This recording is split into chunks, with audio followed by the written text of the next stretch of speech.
Good evening, everyone. Welcome to Tactical Tuesday, tactics, gear, and more. And what is tonight's topic all about? Oh no, summer blackouts that are predicted by the power companies. How's everybody doing out there? All right, today, I don't know about you guys, but I've been going today. I've been on several live streams and bouncing in other places here. And I got all sorts of cool stuff from Amazon. And some of it actually pertains to tonight's topic.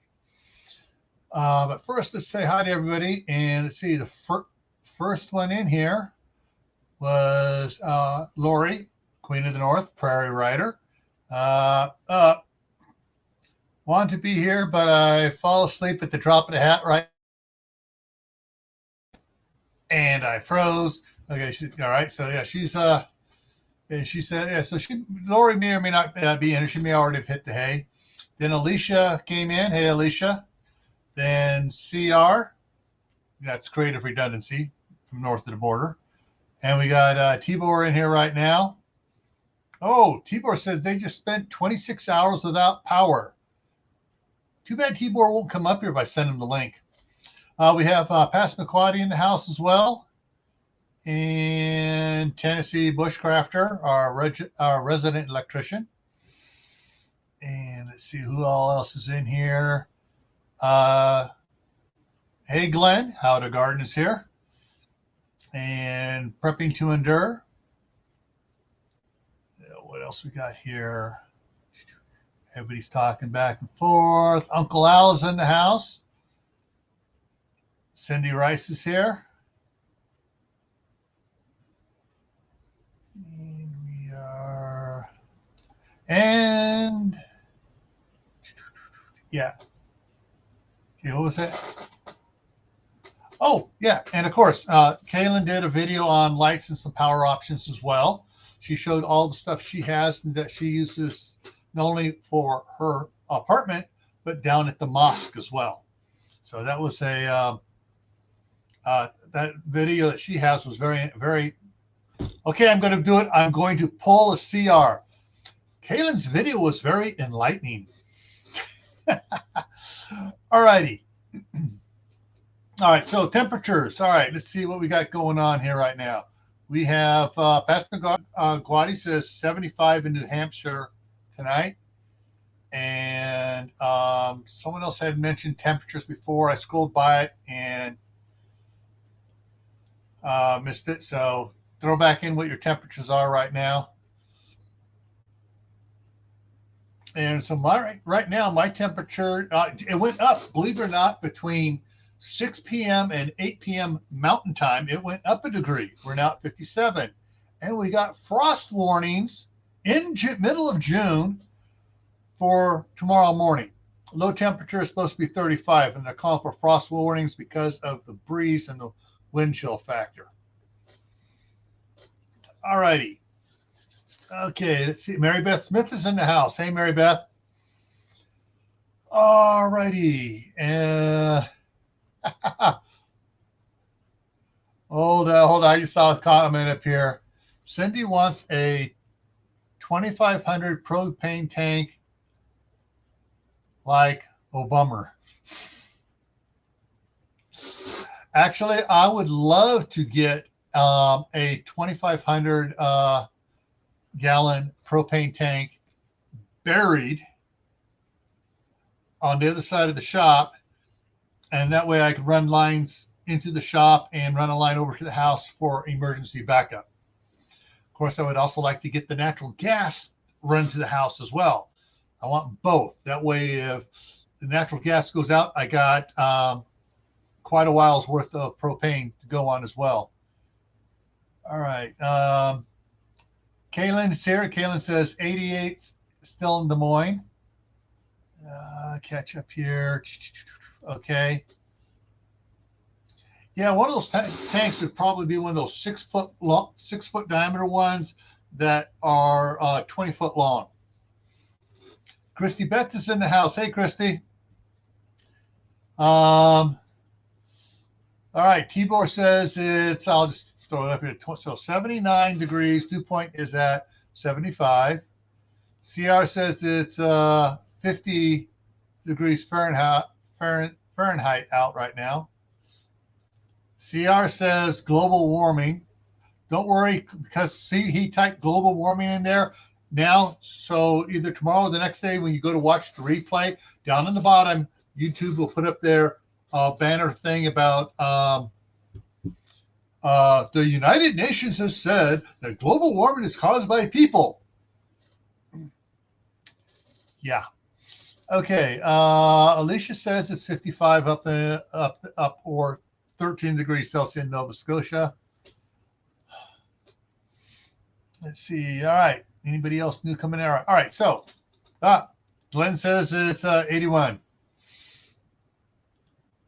Oh, Tibor said the high today. Tibor's back in Ohio, so he's a couple hours behind me. The high was 96 today. It's going to be higher, maybe higher tomorrow. Yeah. And I froze. All righty. So let's hop over here and jump in on this, and then I'll throw the link up for in case any of you want to come on up here and talk about stuff. All righty. So summer blackouts predicted.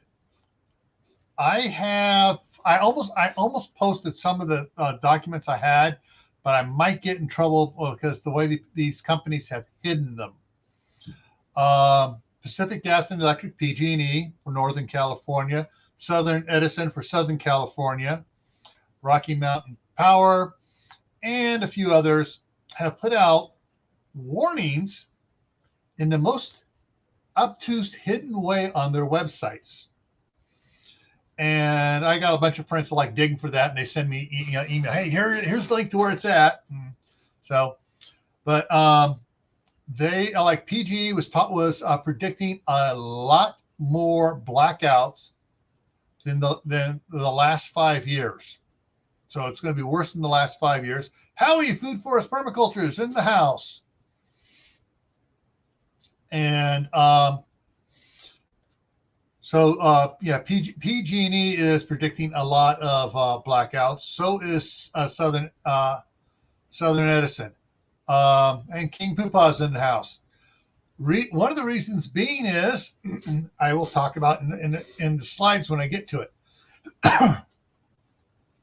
Oh, CR's getting what? Getting heat warning alerts. Okay, might be getting them soon.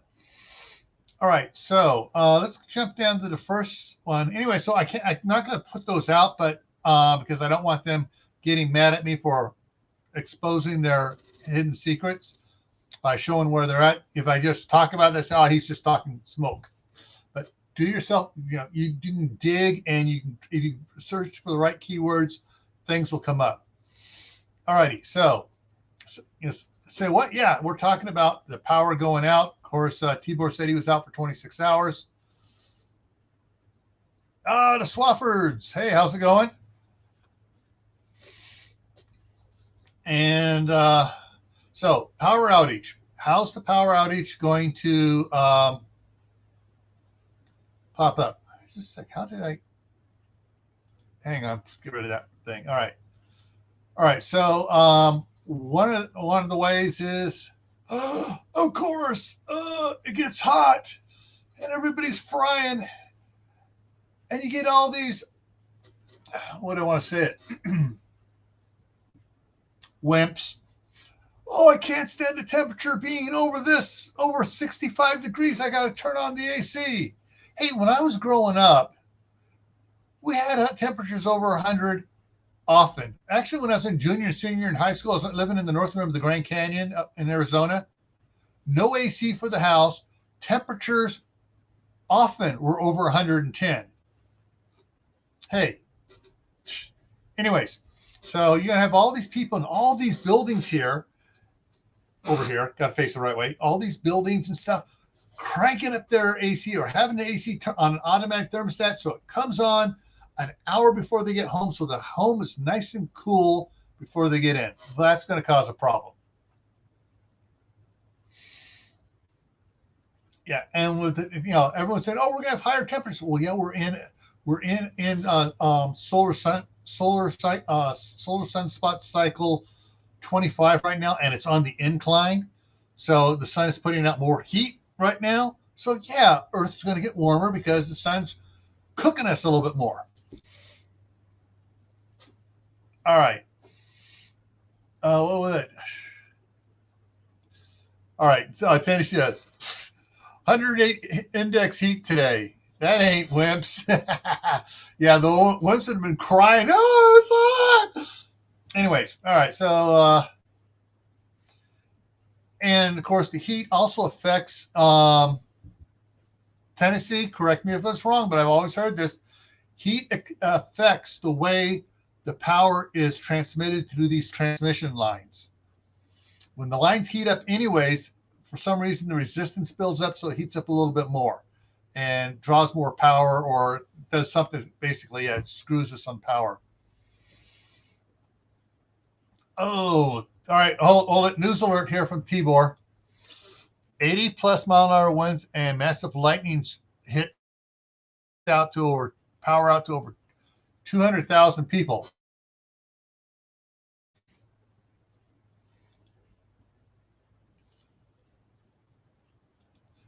Yeah. The only AC I have now is a little unit in the bedroom that's on a timer, and it only comes on at certain things. I got it turned off today because temperatures are below 70 in the house, so I don't have to worry about not being able to sleep tonight. But yeah, Mary Beth, it's been mid-80s all week. Okay, let's get back over here. So, unfortunately, this image did not say what date, what time, when this was from, but this was off of a news channel. So, from one of their things they had done. I think we're going to be looking at that this year, guys. Easily. Okay, trying to keep up on the chat here.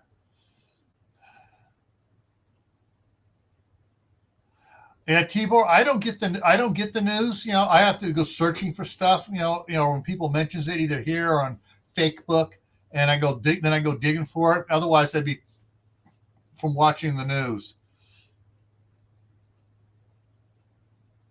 All righty. Oh, our Tibor's electric company notice asking people to use minimal electricity between 3 and 6 p.m. No stoves, washers. You're lucky. In California, they say from 2 o'clock until 8 o'clock at night. Because usually people get home between 6 and 8 o'clock and they crank on the AC. All right, next one here. So when you if you're used to having AC and all of a sudden it goes out, it's like, oh, I'm dying of the heat. Because your body's not used to it.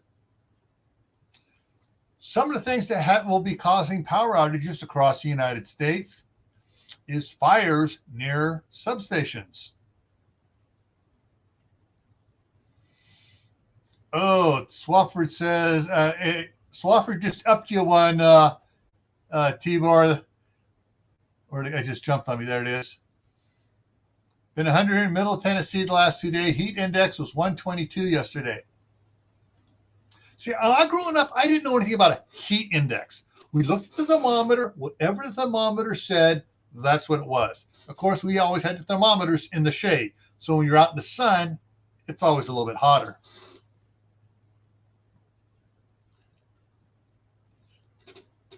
All right. Kaylin has not received any peak warnings. That's good. All right. And of course, we all know what happens in California, Oregon, and Washington with the hillsides and the areas that they can't control the brush on. Get some people out there either poaching or trying to raise their marijuana or other things and causing fires. And even some of these big transmission lines going over the hills it hangs down close to the ground, and they get a hot fire up there. They've actually had, last year, they had a couple of them where they got so hot the lines melted till they touched the ground. Okay, perfect here.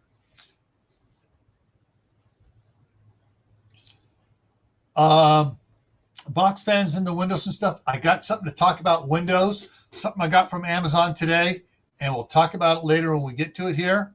But yes, when I was a kid, one of the problems we had though was our screens not fitting, and so we wound up rebuilding the wooden frames for the screens and everything several times, make them fit right.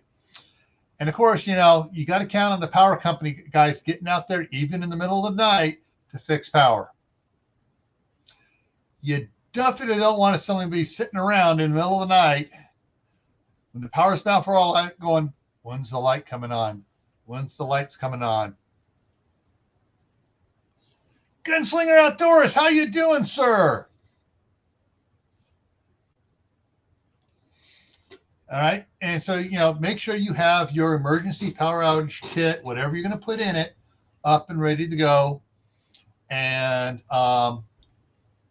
with lights, water, whatever you need, radio, whatever types of batteries and stuff you need, make sure you get it going. All right. And I think I froze. You also want to make sure people are going, oh, I got generators and stuff like this. Yeah, you don't want your house looking like this in the neighborhood. The only one that's lit up and everyone else is in the dark and everybody's going to go, they got power. Oh, sorry, point the other way. They got power. Let's head over to their house and let's see if they'll let us run an extension cord over to our house. All righty, so I think that runs it. Okay. Before I go take myself back large again, above me is the Gold Zero power station I have, and below me is the Kodiak power station I have, and what's blocked out to my right here. Actually, see if I do it this way. As you can see, part of this is my Firman generator there, a tri-fuel generator I got from Costco. So let's go ahead here. And I'm going to drop the link here for Control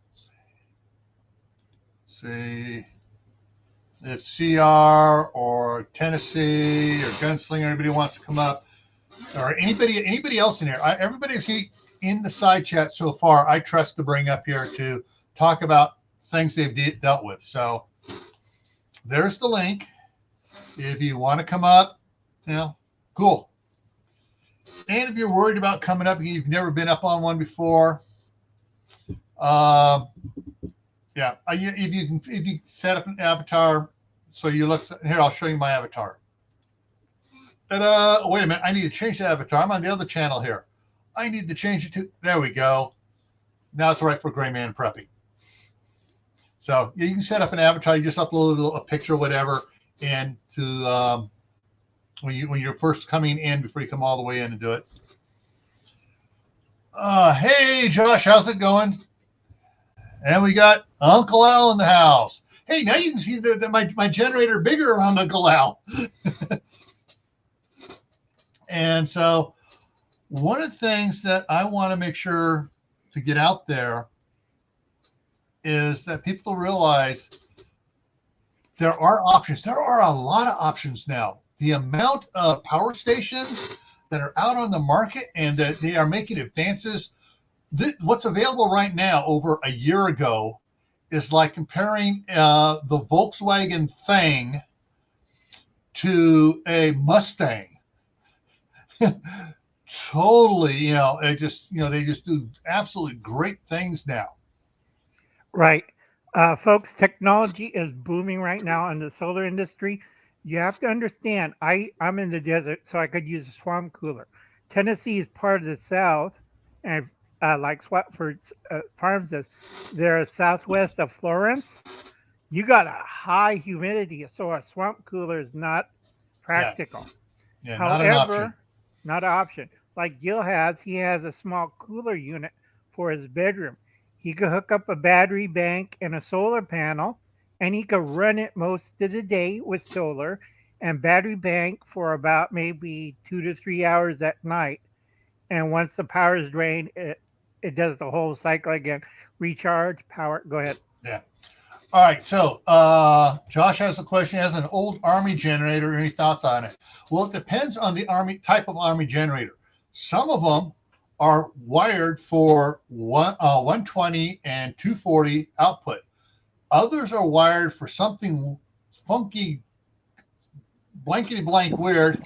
ACR that is something like a 430 or something really weird. Yeah, it's 240, 440, and I think 540. That's the diesel big generator. Yeah, it's something that's even weirder than that because we when I was working for Mountain Cascade Construction, we bought one, and we had to have an electrician come in, someone that had military experience, pop it open, go in, and change some of the wiring around on it in the box, so it was putting out the 460 we used for our submersible pumps for in the ditches and stuff for pumping the water out. But an old generator, if it's diesel, and you can get 120 or 240 out of it, great. Even if it puts out 460, you can get in crap. I'm going to say the wrong one. It's not an inverter, a rectifier to take it from. Froze. And I froze from 460 down to 240. What he said is rectifier, which is correct. All right. Here we go. There we go. PQE, that's what 277 is one of the type things they use. And 480 three-phase. But this one was totally weird. This was even weirder than that. I know because all the generators we got from Caterpillar and John Deere, the big, huge diesel ones, had the 460, 480 three-phase. And they had the 277, which is actually what they use in office buildings for the lights. The lights are 277, or at least they were in the Bank of America data center there in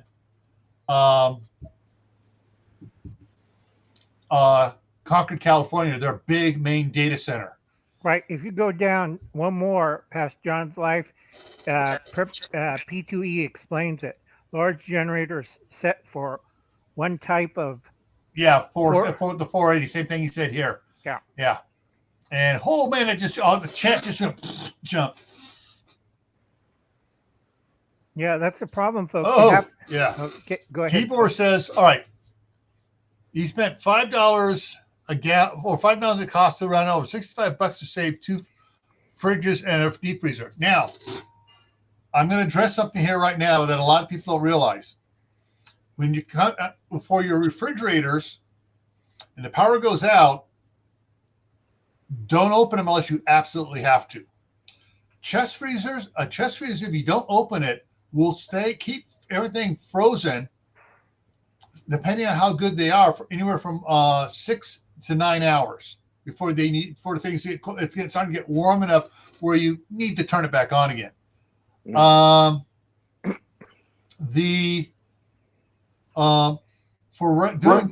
my generator, I have the one you see off of the corner down there under Al. I will run that one for 30 minutes only, and I will have my refrigerators and freezers plugged into it for 30 minutes. I'll turn it off for 6 hours. I'll run it for another 30 minutes. Turn it off for 6 hours, run it for another 30 minutes. And everything in there then stays cold. All right, what else we got in here? Hang on. Green Wizard's here. Hey, Ron, how's it going? Anyway, it's Hi John's Life. All right, I'm just checking stuff here. I'm going to kind of keep up on the side chat here. Hey, Gil, can I ask you a question real quick? Sure. How long would that, if you plugged it in for every 6 hours, how long can you extend that out for? Like on one charge? That's for the solar, or is that for the gas? If you're that's any type of generator. Anything providing power. Right. But for my gasoline generator, that will extend it out days, because it says the tank on it says it'll run 8 hours at half throttle, at half speed. So 8 hours at half speed, but if you divide that in half, so all of a sudden now that is 16 times. So that's 16 shots at 30 minutes a shot. I see. Now that'd be 4 days I could run it on that if I run it for the full half hour. Soon as those refrigerators and refrigerators shut off, that means they're got cold. I go out and I turn it. If it's 20 minutes, I'll go out and I'll turn the generator off early. Oh yeah, then you'll save some power and maybe extend that time that you can get. Yeah. Right. If you need And it. I also happen to have, because that also runs on propane, I got several of the 30-pound or the 30-pound, the 30-pound 7.5 gallon bottles of propane, and a bunch of your standard 20-pound 5 gallon propane ones for barbecues and stuff. I got a bunch of those, so I can run it for. I can probably do that probably for a couple weeks. Right. Yeah, Another so trick. okay. Excuse me, CR. Another trick that Palmetto Prepared taught me was put sandstone on the bottom of your chest freezers. And I find out when we have a blackout here, it keeps the damn freezer cold because the sandstone absorbs the coldness. You could do that in your refrigerator, or you could fill up a 2-liter bottle, fill it up with water and a little flour until you get emulsion, and freeze that. That it has a slower melt rate than ice and water, and it stays cooler. You put one in the freezer and one in the refrigerator, so that extends the life of the cooling area of the refrigerators. All right. As Tibor was saying, for his, it took 4 hours before the temp got too high. So 1 hour running and 4 hours off. Of course, the temperature there was a bit higher, probably. He said he says he needs to move it from the hot ass garage. The porch might be better. Yeah. Hey, and that's the thing is too. What's interesting is, I wish I could remember who it was did it. They bought one of those garden shed things from Sam's Club, and they went to Home Depot and they got the 2-inch polyurethane foam insulation panels, and they lined the inside of it, and then the gaps, they took the foam spray and they sealed it all up, and they put their freezers into that sucker. They did the roof, walls, floor, laid a piece of plywood down on top of the foam insulation on the floor, and they really sealed that sucker up. And when and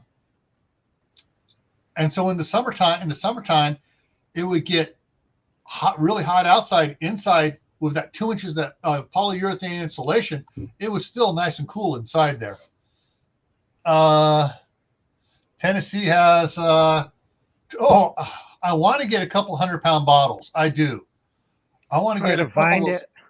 Oh, I can find them, but they're expensive now. I know. Like I said, folks, you want to split your time with the generators and batteries, or power bank, or the portable powder unit, like Gil says before, on that corner right down there. You want to divide that up. Another thing people forget, I used to live in Florida, and the favorite hobbies is when the power goes out, you hear people shooting at other people. Get off my porch and drop the generator. Yeah. After every hurricane, because people what's worse than stealing cars? Generators in Florida. And then you hear somebody generator going, the next second it's cut out. Some guy's running with a big heavy generator in his hand. Some guy following him with a 12 gauge and trying to kill him. Yeah.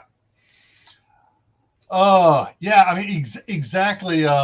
Tennessee. Yeah. Right now, it's ridiculous. They're like, some places like $180 for getting those 100-pound bottles. Now, one of the things to talking about power, using power and stuff. Actually, let me hang on. I'm going to add another thing over here on my, and I'm going to show here in a second. Okay, yeah, there we go. So when I was living in California, my work schedule at the Homeland Security Coordination Center was odd. I was working 4/10s. My shift started at 4 o'clock in the morning, which meant I had to be up before 3 o'clock in the morning to get dressed, grab a bite to eat, drive through the California traffic even at 3 o'clock in the morning, because that place never sleeps. It runs 24/7. Get into the coordination center. So that means I was getting up at 3, which means was trying to get to sleep, trying to get 8 hours of sleep. I was going to bed at 7 o'clock in the evening. My bedroom, my wife, was leaving did not want to run the power because the AC power, for the cooling, because the power was so expensive. So I had several 100-watt solar panels up on the roof. I had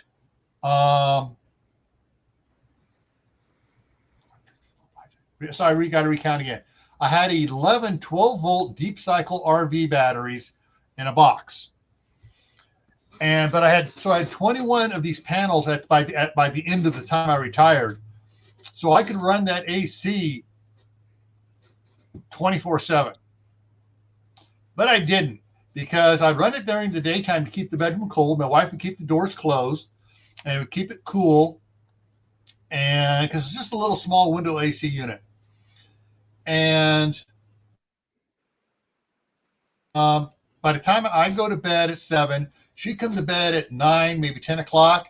By then it's nice and cool. I'm snoring. She'd turn it off.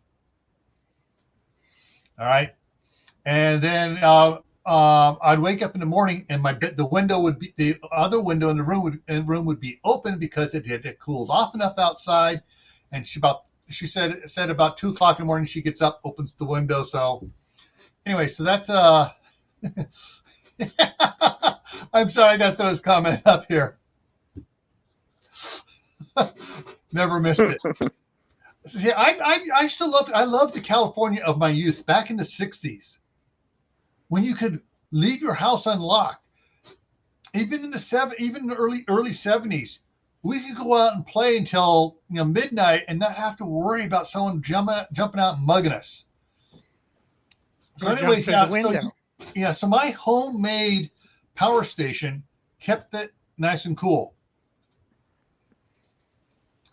But let me go back to this. This particular brand, Rich Solar, which Reed at Manifestations of Imagination recommended to me and says works better than the Renology ones I have.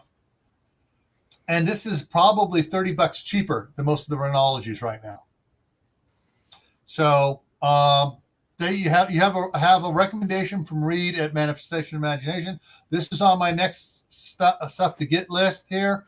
So I want to jump up. By the time my wife gets up here, I want to have 42 of the 100-watt panel set up to help us here in case we have a power outage. That's one of the things I'm thinking about doing. But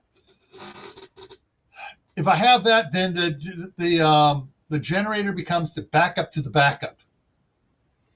See, the emergency to the emergency. And one of the things that I'm doing on that right now is I've replaced all those 12-volt RV deep cycle batteries with 6-volt golf cart batteries. Deep cycle, the Duracell golf cart batteries. And those things, those things are made to be drawn down, hard electrical use. And so the last time I used that is like, oh wow, this is so much better. Well, you think I live near a golf course? Yeah, I know. But we're not going to talk about that, are we, Uncle Al? No, I made a deal with the groundskeeper.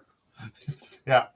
All right. So when the power's out, and you got stuff, want to use electricity, plan on limiting what you're doing. I wish Like Martha. rationing? Yeah, it's actually power rationing. I wish Martha was in here because she was out of power for, was it 8 days, 10 days up there in Oregon? I thought it was 10. 10 days when the power was out up there from the fires and storms and stuff. And so, she had a pump on her well, hand pump, and they had some rainstorms come through, so they collected water in the rain barrel and stuff as well. But she had a couple videos about what she was doing.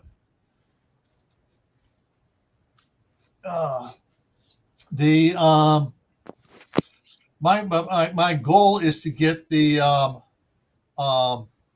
lithium iron phosphate batteries, the LiFo4, to replace these. Of course, those are running for the 100 amp hour battery, is running at anywhere from $850 to $1,000 each.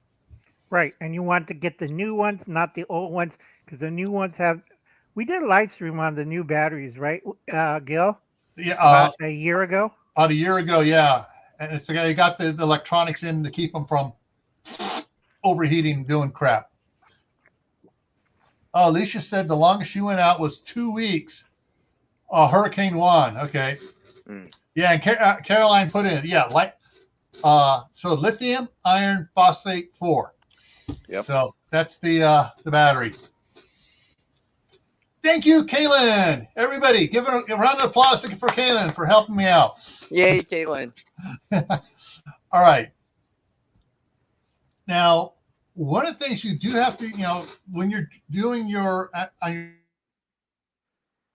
froze, when you're on power rationing, one of the things you got to be careful, you got to be sure to plan ahead on is like, what are we going to use? No, you're not going to be using your kids are not going to be allowed to use their stereos and their boom boxes and your system, where she rattles the room and there's, playing their computer games where they're drawing all these power for their stuff. TVs. Yeah, you want to limit stuff. Now I do have. Oh, you can't see the one that I have the smaller Go 0400 that I will use for my CPAP. And if the grandkids are over, so you can see it now. This is the one that's down here below me here. This is the 1500 watt. It's heavy, folks. Yeah, but if that heaviness is actually a lithium battery in that one, that I can run the DVD player and the 21-inch TV for the grandkids. Now, all right, I'm going to go off to topic a little bit here, but it is on topic. Okay, I ordered a bunch of stuff Saturday from Amazon. One of the things I ordered and came in, and the grandkids love it. I'm going to bring it up here. 4 Disney movies. The No Mobile, Darby O'Gill and the Little People, The One and Only Genuine Family Band, and The Happiest Millionaire. And because there's a lot of songs in these, the grandkids love videos that have songs in them. Less than $10. That's less than $2.50 DVD. Score. Cool. Hey, Wendy, Hardnack Farms. How's it going? And who else? Diggs Outdoors is in the house. What's up, Diggs? Cool. Uh-oh. Bushcrafter found better tweezers than the Uncle Bill's tweezers. So basically, I can run the TV and the DVD player for about 3.5, 4 hours on the Kodiak. Now, if I run the cable out to some of the panels outside, I extend it. If I hook up a bunch more panels to it, I can max out its recharge, and basically it's staying fully charged during the daytime while it's playing the DVD movies and stuff for the kids, and then I do have to worry about it at night. Of course, the kids don't watch everything all the time. They get after 1.5 movies, they get bored and they want to run around and play. At nighttime, they watch one movie. All right, guys, go to bed. Yeah. Yeah. I bet you paid a lot more for that VHS than I paid for all 4 of these, huh, Mary Beth? Now, the other thing to consider, too, is on your power usage, and I showed it with the one slide about light, is light management. Even if you're using candles and oil lanterns, propane lanterns, battery-powered lights that you can recharge and stuff, you don't want the light shining through your windows. And so it was about 2 weeks ago, 3 weeks ago, I did the security week for your prep for today. And I showed about how to put up the blackout curtains. I talk about blackout curtains on there and stuff. They got the window covering films you put on to keep the windows that basically these films are great because the good ones cover 3 things. One, they keep the sun out because they reflect the heat. 2, if you get the right ones, they will allow light in, but not much sun. But they will not allow any light out. Okay. So basically, you can have your house lit up inside and no lights going out. It's like a one-way mirror. And it strengthens the window. It's one of the ones that's on there. So when someone hits it with a hammer or a rock, it'll crack, but it won't fall. It won't break away, and it still remains integrity to keep people out. Right. It's a security film that's light sensitive, what Gil says before he froze. And what it does is in older windows where it's 1 pane, 2 pane, it will shatter if it gets struck by a rock. But if you have this coating, light can't go out. It strengthens the window so you don't have a massive cloud of glass going into the house. Yeah. It just sticks there. Yeah. Okay, Kaylin says she has her 100 light battery powered holiday string. Yeah, so it's like LED Christmas lights, holiday lights, yeah. And it runs on little batteries. Yeah, and so that's good. The other thing too is, and this is good and bad, is that with the blackout curtains on there, it also acts as insulation. However, that's, insulation is good during the daytime, but at nighttime, when it's cooler outside than it is on the inside, you want air circulation. And that brings me up to the second thing that I got. It came in today. And this is it. I ordered some replacement screen. This is let's roll up here.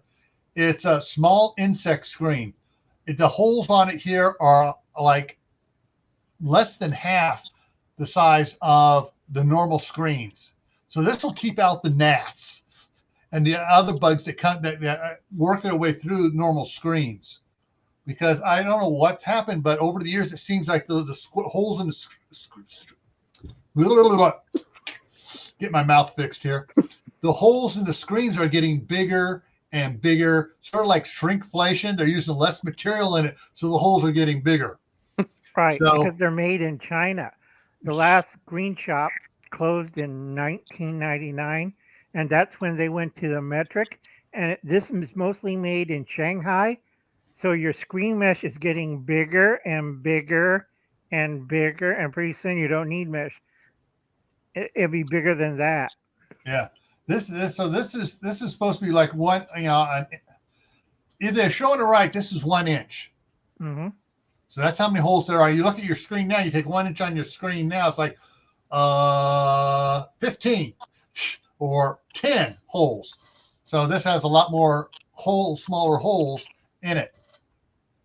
So that's the other thing I got. So that's something else to plan about. If you're going to need to keep the windows open during the nighttime in some rooms to cool the house off, you may think about getting some of the screen material. Now, this is what I got here. My wife and I have been shopping around for stuff and finally found one at a decent price. It may go up again here, but this was 48-inch wide, 84-inch long for $13. All right, I can do 3 or 4 windows, on each end of the house. All right, and then not worry about opening up the rest of the windows. Just open those up and just blow through one side of the house to the other. You don't need to open them up. You get a cross breeze going through, and you can cool everything down. Right. Trick, folks, for those people who don't have a screen door in the front door or stuff, you could get 2 of them and overlap it to make a fold. So you go through the fold, either duct tape or Velcro strip the insect netting, and you go through the fold, and that'll keep the bugs out if you don't have a screen door. It's a trick I learned. I did it for a friend, and it's real easy to do. Kaylin, my daughter had cats and my wife had cats. They like to climb the screens too. So what we did was on the inside of the screen doors, we got that you can get it at Home Depot and Lowe's and stuff. And the salt gun? No. It's like an expanded metal wire mesh thing, keeps them from getting at the screen, and it jogs out away from the screen a little bit. So if they clawing at it, they can't get to the screen, so the screen stays intact. And we put 2 of those on the screen doors in the house in California, and then in the bedrooms there, we just boot the cat out of the room and close the door. Generally, our cats didn't try climbing the window screens because they had the other one to try to climb on and stuff, which got funny. The first couple times they got stuck on that. After a while, it's like, I'm not climbing that. I get stuck up there, and that hurts. I use the salt gun. Yeah. And Kaylin's right. They have those. They have them even on Amazon. That if you can install it, has a magnetic split down the middle, so you go through it and it brings it back together and closes it up. Now, something else I got today, and it's working great. I'll have a video out later tonight. I got it edited. I just got it uploaded and stuff. So when I'm done with this, I'll upload it. It's a product review of something I got, and I just love this. It works great. Okay. It's this little thing here, and it looks like that after a couple minutes. Seriously, I put a couple of these in my indoor garden because I wasn't able. If you looked at my videos on the indoor garden, I was actually, before I had many plants growing in there, I was vacuuming with a shop vac about 2 inches above the dirt above the pots, and the gnats would hear it, and then I'd fly up. They'd go, and after a couple of days, no gnats for a while. Well, all the plants grew up, and I can't do that.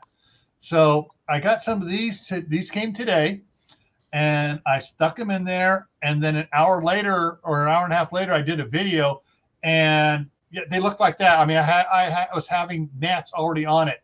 And before I started the live stream, about half hour before I started the live stream, I had one of the windows above the kitchen door. Has a big window in it, and I taped it up, hung it up above there. And it had over 40 gnats on it by the kitchen window. Boom. So I figure by Friday night, I won't see any more gnats in the house. They'll all be stuck on these things. I put about a bunch of them out. Now, what I got the 16-piece one. And I was comparing that. I didn't notice, idiot me, that they had the 32 or the 64. But the 16-piece, I was comparing to other ones, and there were some ones that had 12 and 24. And for the price on it, this one was the best until I realized, wait a minute, this company, I just realized, hey, this company has 64 for twice the price, less than twice the price of the 16. I ordered the 64 this afternoon. So I want to make sure. I hate those gnats, especially when I'm here right now. Some of them have been flying around. I got one stuck on the one up here, but when I later on tonight, when I shut this down with just the night light, it'll illuminate that what I got above my monitor here. I got one of those up here, and the gnats that are in this room will hopefully all be on that in the morning. All right, Alicia. Good night. Take care, Alicia. Now, yeah. So I mean, this one's here was decent. So for 64 of these things is $13.99.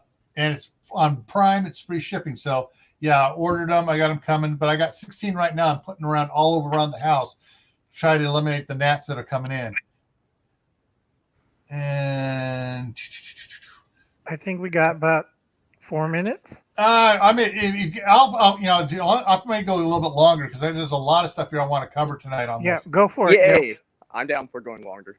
Yeah. See, and these things, if you have to open up your windows because the power's out, these things here will help get rid of any bugs that get in. Now you can also take these things here. And now what I did here is I took this here and I trimmed it off so that triangle part is not sticky. Only the butterfly part is sticky. Okay. And so basically you take that, you can stick that down into the soil of the pots in the house. And that's what I did in my indoor garden there. But you can take that and you can fold it and crease it, and it'll stay at a 90-degree angle. And you can take a thumbtack and stick it outside the windows on the outside of the house in the wooden frame around it or around the doors. And as the bugs flitting around there, they'll stick to it. And if you got an outside light that you for non-power out times, you stick some up by that, and they'll be loaded by the morning time. And so those things won't have come inside. All right. So that takes care of that one. That takes care of that one. That takes care of the Disney one. One of the things you can be concerned about is if you have a generator and you're running a generator, is the noise. Now, there have been several guys that have put out videos on YouTube, and I've watched these guys, different ones, and let's see if I can find one here real quick. Generator soundbox, S-O-U. Soundproof box. Okay, let's see if it pops up here. And so there are a bunch of different ones where people make boxes and stuff, but the best one, yeah, this is the one here, right there. He took a little Rubbermaid garden tool thing that sit on the patio, and he lined it, insulated it, put fans in it, and made it really quiet. It has an exhaust muffler on it and everything else.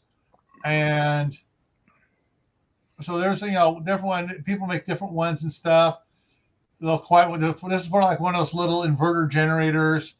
And so there's a lot of different ones you can look at. People built.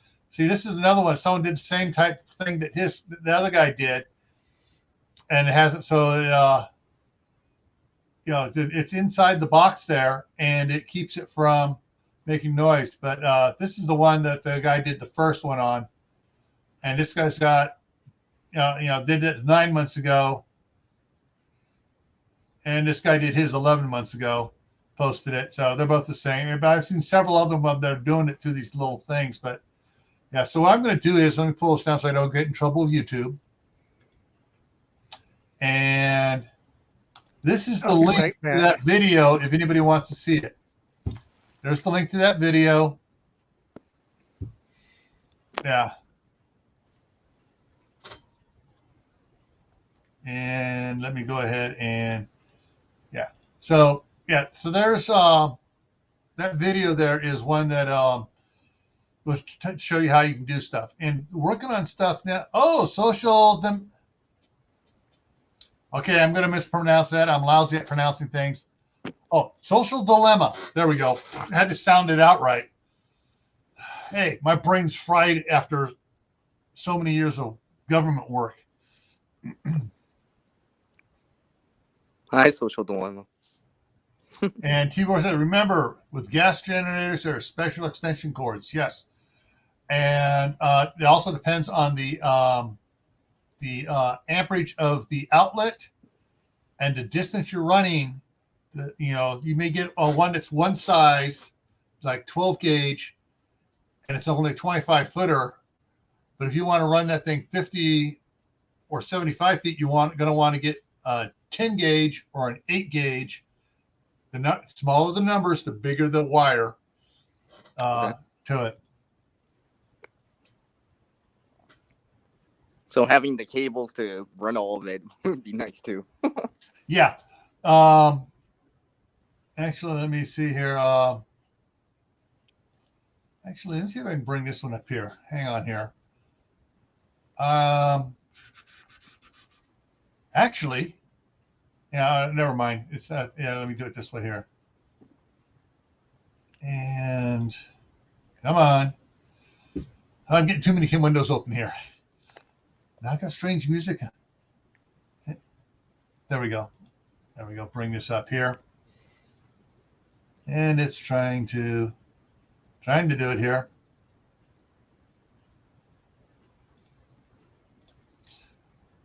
So I'm going to stop that. Yes, if down in the description below is the link to this video here, which is my Firman fuel generator. And let me see. So I go through and I talk about all the different fittings on it, all the different amperages and cords and stuff. And where is it here? See, it comes with a, for the one outlet here, it comes with a,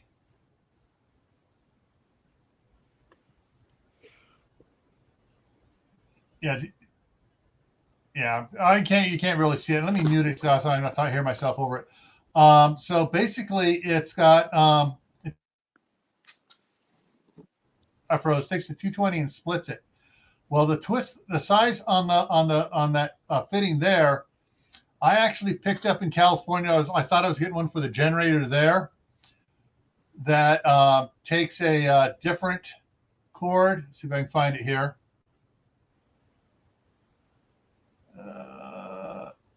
There we go. So for that fitting there, well, that's a short one, but I found that the Harbor Freight one here that I got years ago is the same plug fitting that's on my Firman generator. It's not the same plug that's on my other generator I have in California. And I can plug it into there. And then I can plug that adapter that came with it into it. So now I have a 25-foot extension for the little box that came with it. So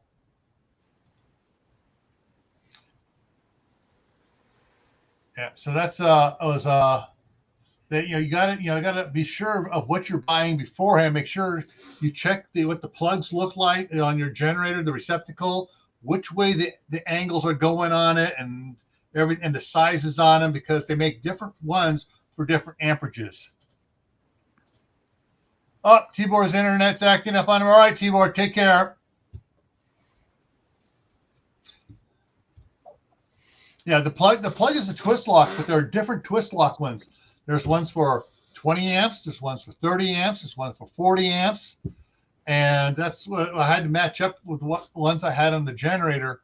And yeah, so because it was, and then there's a 30 amp ones that are 3-prong that are like your for your dryer, and they also have the 40s and the 50s, and they also have the ones that match up for the RVs. yeah, so make sure you check what you have and what you do, because here, let me show you it here. All right. This plug right here is a 30 amp RV plug for 110, not 220. This is 110. And so you got to be sure what your cords are, whether they're 110 or 220. And yeah.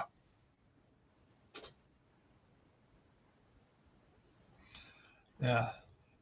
So Ginger Ninja's in the house. Say it too fast. Hi, Ginger. Say it too fast. I started calling her Ginger Ninja. So yeah, and look for the numbers on it. Like the numbers on it will say whatever it says on there, on the plugs and stuff. And if you need to, get a pair of cheater glasses so you can read those things.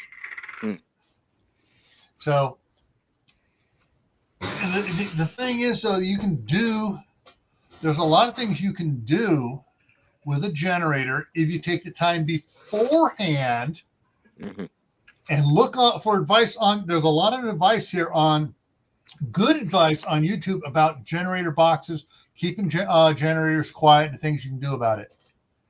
Right. Can I add something real quick? Sure. Sure, go ahead. I was going to say, my one friend, he didn't check his generator before the scheduled power outage, and he found out it was leaking. There was an issue. I'm like, yeah. So check on the stuff and make sure it's actually going beforehand. You don't want to be in the power outage and find out my extension cord's not working. What? or my generator is out of gas. Yeah.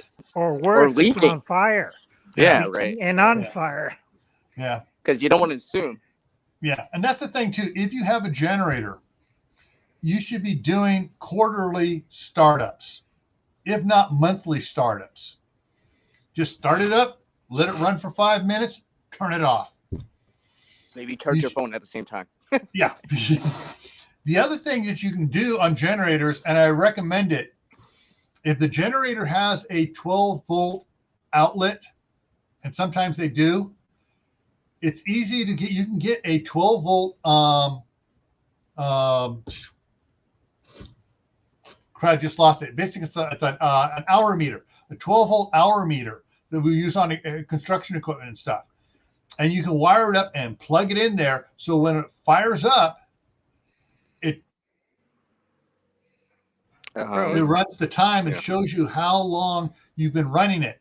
Because after 50 hours, you need to change that oil. And actually, for the first first using it, the first time running, after 20 hours, you should change the oil, and then 50 hours thereafter on them, change the oil so you don't wind up, because basically they wear out. They get when the oil starts getting metal particles from wear and tear. It wears and tears faster, so you want to keep it clean. And Dig found out, yeah. And sometimes these do not have oil filters on them. One of these days, I'm going to get the video done. I'm going to be building a oil reservoir with a separate filter and a pump that basically circulates the oil through. So, because this is what we did when I worked for Mountain Cascade. We took all our small generators, all our gas-powered pumps and everything. We took 3-inch pipe fittings on it and stuff, welded it to the frame at a certain level so that it provided an extra reservoir for these gas-powered engines and stuff. Because sometimes we'd be out there they'd be running 24 hours a day, 7 days a week. And so, if you're running it, over the weekend, there's 50 hours right there, boom, over the weekend. Right. If you look at Tennessee Bushcrafter, what he's saying about commercial backup generators and server farms, it's like IRA centers and call centers, prisons, airports, hospitals. Yeah. I can tell you the during the the Y2K setup, I was brought into the Bank of America at their number one data center there in Concord. They had seven buildings as part of that data center for the Y2K compliance. They have on the top of building D 6 locomotive engines up there, powering generators. Those would start up. Each one of those would start up on Saturday. One would start up, run for an hour. Then the next one would start up and run for an hour every Saturday. Down in the basement of that building, this is a huge building, so the footprint of the basement is big. They had 4 rooms that were called the UPS rooms. These batteries that were in the UPS, uninterrupted power supply, the batteries, each battery weighed 500 pounds. And they were about 2.5 feet wide and about 18 inches and about 3 feet tall. Yeah. And they would pick them out of the rack, set them on a pallet, and they move them in and out. It took 3 months to replace all those batteries. Right. That type of battery is used on commercial fishing trawlers and boats. The reason why they're big and heavy and last for a long time. Well, here's what's interesting. Like the Bank of America data center, the power came in from Pacific Gas and Electric, direct line from a substation into there. It was then converted, and basically all it did was it charged those batteries. That's all it did. The entire structure, the entire facility, the entire campus ran off the batteries all the time. So as it's running off the batteries, they're recharging the batteries. So if PG&E cuts out, they're still on batteries. And after 5 minutes, the generators would kick in and start charging the batteries again. Right. Also, I have to tell people, if you do run a generator, run it during the daytime. Have a loaded shotgun nearby, because, again, anybody who doesn't have a generator who is desperate will steal it from you. Yeah. That's why you should go ahead. And that's why you need those boxes, those sound boxes. And I put mine on a trailer that's soundproof. It's a lot easier. So you should run it when everyone else runs it. Yes, you hear other people run generators, run yours at the same time, and hopefully it's quiet. Yours is quieted it down enough. Now I know a guy who put his generator indoors before you start yelling.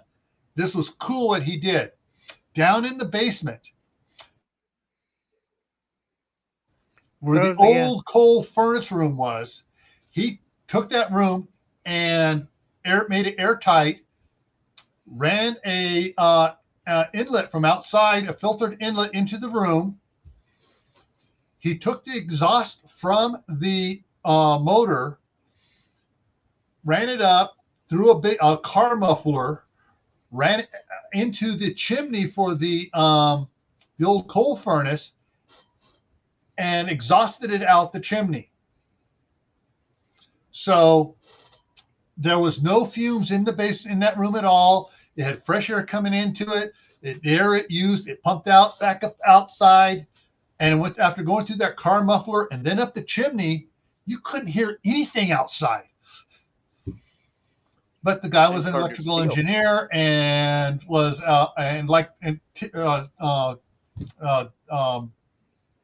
making stuff and everything else, and that's what he did. And the last time I talked to him, he had 3 generators down in there. 1 is none, 2 is 1, 3 is 2, and 4 is more. The Omega Man. Yeah. And Caitlin points out a good thing. The generator quiet boxes also keeps it from being exposed to the weather. True. Yeah. Where was it? Let me think. A comment here that Caitlin made about treatment plants and stuff. There was somebody, I can't remember the story. I know I heard it recently. They installed a generator with a fuel tank, for running for whatever it was, and the building engineers signed off and everything. Yeah, it's and someone pencil whipped it and marked that its fuel tank had been filled. Right. You told this on another live stream, Gil. I can't remember which one was it. Yeah. Didn't Bruce tell the story before? Bruce was the one that told us. Bruce said this before. Yeah, he told it. And no one checked it, and it was actually empty when it's actually mattered, and it's just like, yeah. And so everybody kept pencil whipping, check, and one of the things they're supposed to do was start it monthly, and no one ever started it. And the engineers were lazy and stuff, and just assuming, taking shortcuts. Yeah. So. Yeah. Oh, yeah. Oh, wow. That would have been a fun job there, Tennessee. By fun, I mean, I wouldn't want to have done it. Hey, Joe, Garden State Gardeners in the house, folks. Yep. Hi, Joe. Now, remember, folks, like Gil says, you should have a battery bank because generators you cannot run all the time. You can, but it's kind of risky because at night you have to sleep and somebody could come in like, oh, what's making noise in the box? Yeah. Let's get the bolt cutters out. Okay, hang on a second here. I'm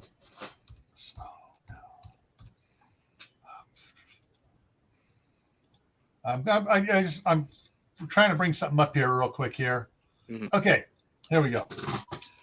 Years and years ago, we're talking almost 20 years ago, when I first did my first solar set. It was, bring it up here, from Harbor Freight. But it was not the 100-watt Inframoris solar panel kit they have today. It was the 45-watt one. Price was about the same. So I had the three, and it had three 15-watt panels on it, whereas these are three 25-watt panels. And so I had 45 watts. I had four RV batteries from Walmart and a little box with wheels on it that I had built, and I had an inverter from a bigger inverter than what this kit comes with from Harbor Freight. And so I hooked it all up. The panels mounted on the box, and they could tilt up to match the sun and everything. I had it all set up, and I ran this down at the Martinez Peddlers Fair for from the last Saturday in May to the last Saturday of August.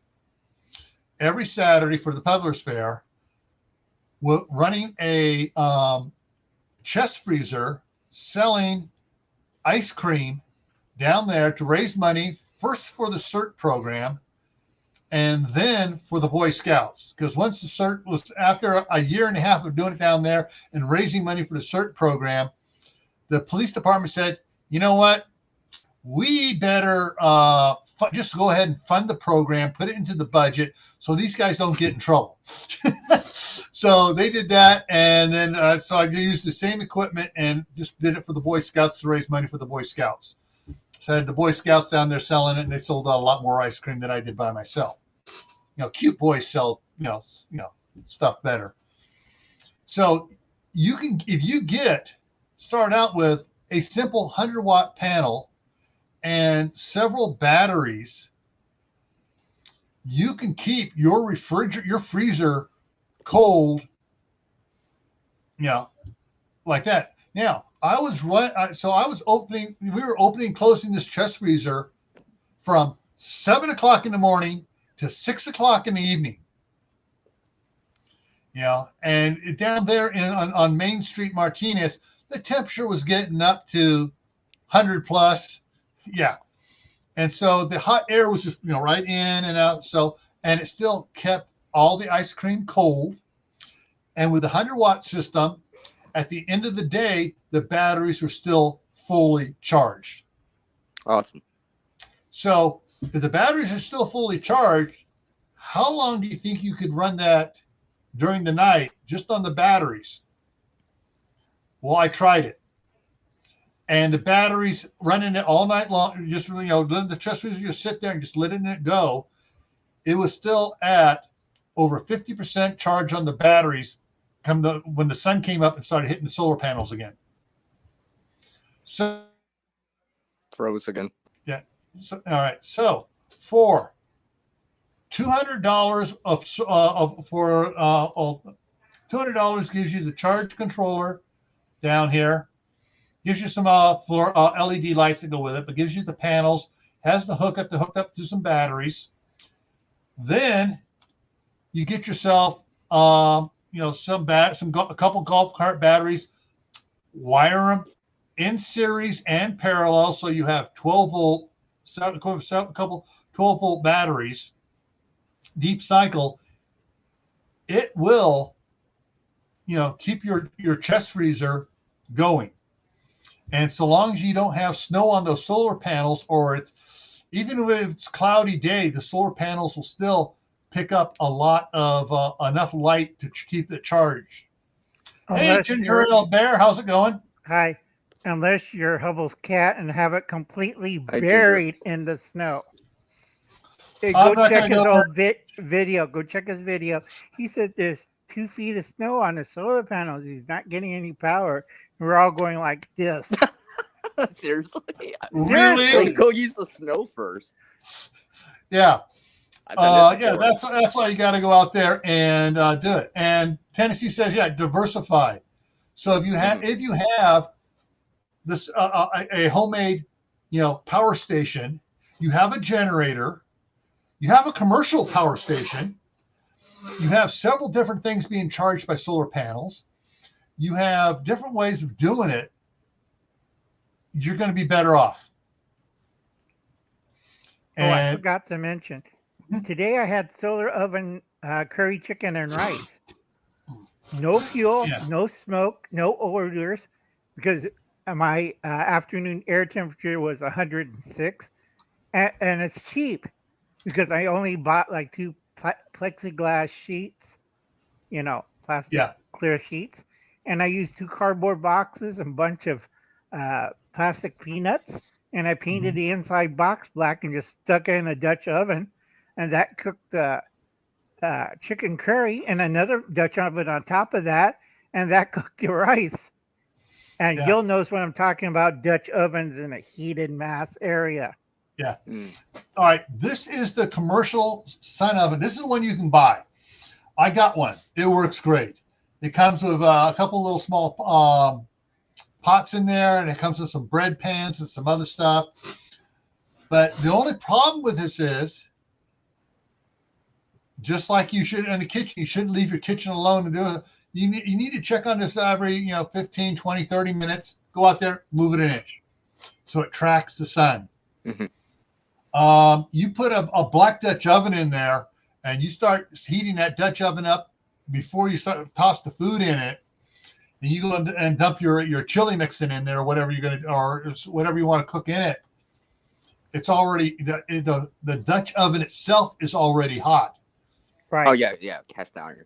So you're preheating that metal pot. So in the morning you say, I'm going to cook lunch. Well, at 9 o'clock you put the Dutch oven in there and just do it.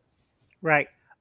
What I forget to tell everybody, you could use a furniture mover, put it underneath the solar oven, and when the sun moves, like Gil says, it's on the furniture mover. You just crank it to whatever position you need to. Yeah.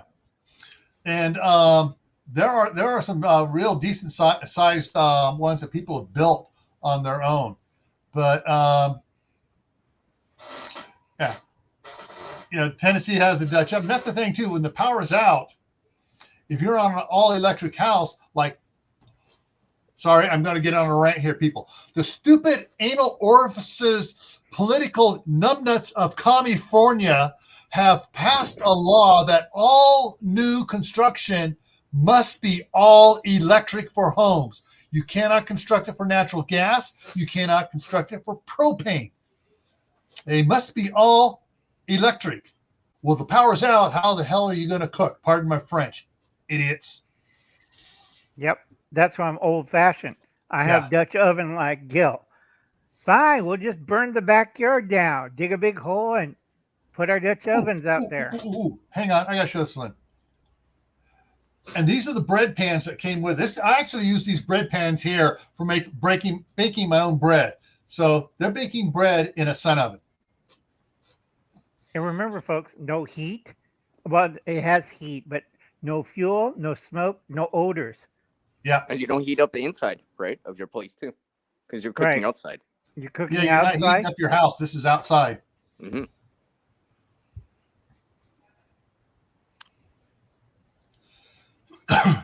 All right. So that's the other thing to consider. Other things you normally do without power. How are you going to do them?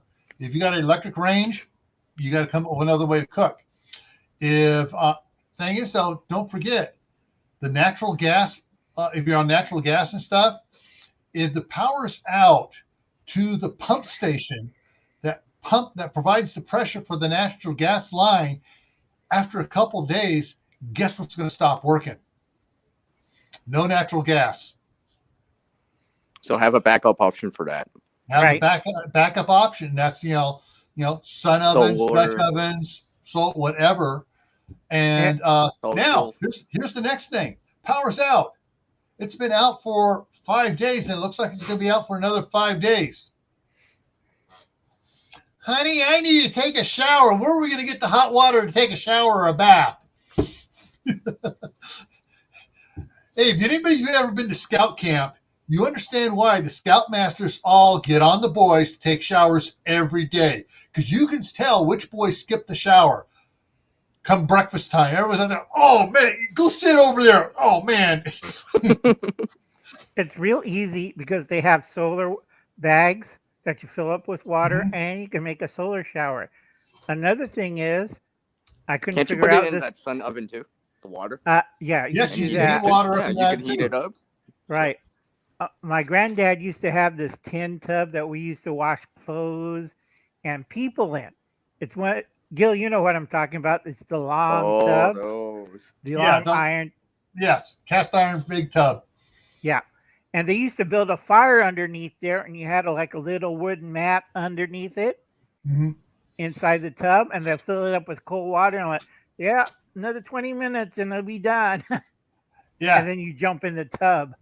These 5-gallon you can get these at Walmart, Big Five Sporting Goods, anywhere. You can get these the shower things here. And yes, you can stand there and you shower off and stuff. When we went camping, we had 2 of these, but we also had some big 5-gallon pots on the woods on the campfire, because it takes hours for these to heat up. If you got like 8 people who want to take a shower, so basically we heat the water up to warm to warm, and we just keep filling those up. And a person had 5 gallons to shower. And some people were complaining, how did you do it? All right, first, you open it up, you wet yourself down, you close it off. You get your shampoo out, and you start washing from the head down to your toes. You take it again, you pop it open, you start rinsing from the head down to the toes. Yeah, the 2-minute. It's surprising how many people had a gallon of water left over doing it that way. Because they're afraid they're going to run it out. So they're being quick and being judicious in their water use. And it's like, I got water left over. Right. But Gil, type in 55-gallon hot water bathtub. In Japan, after the war from the Americans, we got all these steel drums, 55 gallons. So we made bathtubs out of them. We had cinder bricks around them, build a fire underneath it, and we pour seawater or regular water, and we had a hot bath. And it's all over YouTube. I think some girl did it. She goofed it up. She don't know how to cook people. So you could do that with metal trash can too, I guess. I would do a 55 metal drum. It's stronger. I tried it with a trash can. It didn't work. Oh, okay. Yeah. Oh, that counts. Oh man, they don't have any of them shown. I tried finding it, but my grandmother had one of these. This wasn't a 15-gallon one she had. She had a 60-gallon one that they used to use out on the farm up in Idaho, and somehow she wound up with it years later. And yeah, we used to make all sorts of stuff in that thing. We'd just dump all the blackberries we were picking for making blackberry jam, put them in there, fill full of water, float them, strain them out, and we have clean, bringing out clean blackberries to make blackberry jam. Right, or you use it to shave the hog. Gil knows what I'm talking about. Get the butcher knife, shave the hog before you make chitlins. Not chitlins. Yep. Cracklings. So, all right, we've covered things without power. Covered up power. Froze. We've talked about powerful refrigerators, and freezers, lights. You got candles. If you're going to use candles, the fatter the candle, the better. Yeah, it's more stable. Yeah. Tea lights, pillar candles. I prefer those over tea or dinner candles. Yeah, make sure if you got a candle, slap the side of the candle unlit. If it doesn't fall, if you can't knock it over easily, it's good. But if it's like a little taper candle, you go tink and it falls over. No, don't want to use those. Mm-hmm. What's actually good is you can go to Walmart and they have the big fat ones about that big around and about that tall with 5 or 6 wicks in it. Yeah, those things do not fall over. You can try. I mean, you turn them at 45-degree angle, they still fall back flat. So, you can use those. Or put the candle in water. Float the candle. Yeah, bowl of water. Bowl of water. Yeah. Before. The kerosene lanterns, oil lanterns. Make sure you have plenty of fuel for them. The kerosene lanterns will use the new modern oil lamp stuff you can get at Walmart or Lowe's or Home Depot or wherever. The things of lamp oil works great. Trim the wick. Well, spare wicks. Yes, spare wicks. They are a good point. Mm-hmm. Tiki torches. You know the tiki torches you can get at Lowe's and Home Depot. If you can buy the gallon of citronella stuff for. Well, if you get the tiki torches and you put regular lamp oil in it, works great. You can use those. You can use those indoors. They smoke a little bit more than the other lamps will, but it works. And if the power's out, you're eating outside anyways, you want some of those tiki torches with citronella oil in it to keep the mosquitoes away. I just had a gnat fly by here. Gnat, you're supposed to go over here and stick on this little yellow butterfly. Okay, I don't think you could see that, but there's a young lady getting cooked in a 55-gallon bathtub. Yep. No, I think I'll pass on that. Yeah. Just build a fire underneath it. Instant hot water. I must just put hard rocks in it. True. Yeah. The Walmart has a lot of the oil lamps. They have the all glass ones. They have the pewter base with the glass chimney on it and stuff. I bought a whole bunch back. It used to be before Target bought it out. I'm trying to remember what the company was before Target bought it out. Best? No, it was it was back before Target bought them out, and I bought a whole bunch of these pewter lamps with a pewter reflector behind it that would hang on the wall. Right. Is it Gemco? They worked great. Was it Gemco, Gil? Gemco, yes. Gemco. Yeah, I remember. And so much for brain damage. Yeah, you can still find some of those oil lamps, and if you there are some oil lamps that are Dieter or something like that. Yeah, it's in my videos. I have a Dieter oil lamp. Yeah, and I tell a lot of people what you could do is you could put remember that craze with the tile mirrors? Hmm. Yeah, you can put the tile mirror right behind it, and it'll reflect the oil lamp light from it. Yeah, it helps Foil, illuminate an area better. Yep. foil, lamp. Mylar space blanket can do the same thing for you. True. But Mylar blankets tend to burn up from the heat. Yeah. Now there is, where is it? Here it is. This is the one here. This gets both positive and negative reviews from a lot of people. This is the Dieter one that it's made to have has a grate on top that you put a pan on it to cook with.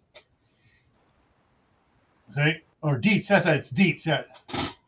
And people think, oh, it's going to cook fast. No, it's not going to cook fast. It's going to cook slow. You can get water to boil, but it's hard. It takes time. It takes about an hour. Unless you're going to waste fuel and crank it up, But it will. You can heat up. You can put a can of beans, open can of beans up there, and in maybe some ramen. And half an hour you got a hot can of beans, chili or whatever. But because I did this before. It takes about 30 minutes to an hour, depending how cold the weather is. Mm-hmm. If it's summertime, it cooks faster. If it's in the wintertime, you have to wait an hour. Yeah. So there's and there are a lot of Dietz is the Cadillac of oil lanterns. Right. You want to get the German-made ones. You don't want to get the Chinese-made ones because Dietz separate their factories into two. Yeah. One for China, that's the Asian market, and one for the European market, that's Germany, Austria. Yeah. I can't think of the Poland. Yeah. So, anyways, there's a bunch of them there, and then of course there are the Coleman little stoves, the white multi-fuel ones. They'll run white gas or they'll run diesel. Unleaded. No, that's the regular gasoline. I'm talking about white gas. The Coleman gas, white gas fuel. Are you buy talking Peak? Buy at Walmart. Peak one? Peak may make some too, but right. No, I think Coleman had a brand called Peak 1 and 2. Yeah, but you can buy the different things. So being able to cook in a power outage is very morale boosting. Mm-hmm. I agree. Especially if the power outage is caused by a storm. Now, just because it's summertime doesn't mean you're not going to get a summer storm. Or a hailstorm. Or you have rain and stuff. I mean, like I got that going right now. Yeah. Tibor, I mean, they had what? They had high winds and they had the lightning hit the substation and it's raining. Mm-hmm. Yeah. Nice warm meal would boost their morale a bit. Yeah. But I have a bunch of the old antique Coleman ones. That's 1 burners, 2 burners, 3 burner stoves, and the white gas lanterns and stuff all take the same fuel on it. Right. Now, check out WD Glock and Roll. He does a lot of those old Colemans. Yeah, Don is great on that. He's got some great stuff over there. WD Glock, as in the gun, and Roll. He's a deputy sheriff. Oh, yeah. Ginger Ninja just pulled up. Smithfield plant in California is shutting down. Yeah, I talked about that last night. Yep. They're shutting down the one in, if you read the last 20 minutes of last night's live, I covered a lot of it. I brought up the news articles and everything else. They're shutting the one down in Vernon, California. Yeah. Vernon. The one in Beaver County, Utah, and the one in Sioux City is shutting down because everybody's sick. So we're going to shut it down, totally shut it down for several months. Mm. And that's the cover right story. In the middle of the summer. That's the cover story. The real story is, because I live in a depot area, Visalia has this big depot, and we do Smithfield. We can't pack any more Smithfield products. We're up to the rafters. Yeah. And our Walmart has we're not facing any shortages because we can't get it out of here. Yeah. And Smithfield owns 15 other name brand companies. Farmer John, Armor. Shoot, I had all this information in last night's on Right, go check it out on Camp Patton Family Compound. So it's the live stream from last night, and I don't think it's Iowa. I think it's South Dakota. I think it's South Dakota. Yeah, I think it's the one in South Dakota, not the one in Iowa. But yeah, I had the article up. I was showing the article on it last night. So yeah, it's over there on Camp Patton Family Compound. Actually, I'll tell you what. Here, hang on a second here. That was. Oh, I almost forgot. What video number 670. No, sorry, 647. Plants that defend your garden. We talked the first 40 minutes of the live stream. We talked about plants for the garden, and then I brought in this other because this story was breaking yesterday. And so yeah, I covered it for the last part yesterday. You're telling everybody to plant your gardens, grow more food, grow your chickens. A lot of food. Yes. Another thing is when the power's out for that long a time, remember, folks, if you're living on the first 3 floors of apartment buildings, yeah, Gil knows what I'm talking about. And also if your house is on the lower end of the block. Yeah. When I worked construction, the saying was, paydays every Thursday, and shit flows downhill. Because you got to make sure you lay the sewer pipe so it's flowing downhill. And right. So if you're in an area where they have pump stations in the cities, and so what happens is the sewage from all these houses stuff flow to what's called a pump station, which is a low spot, and they have to pump it up a hill so it can flow down to get closer to the actual sewage treatment plant. And if you're in an area that has rolling hills and stuff, you could be in a low spot, and you don't want to be in the bottom of that low spot. Right. Because everybody's sewer is going to be flowing to you.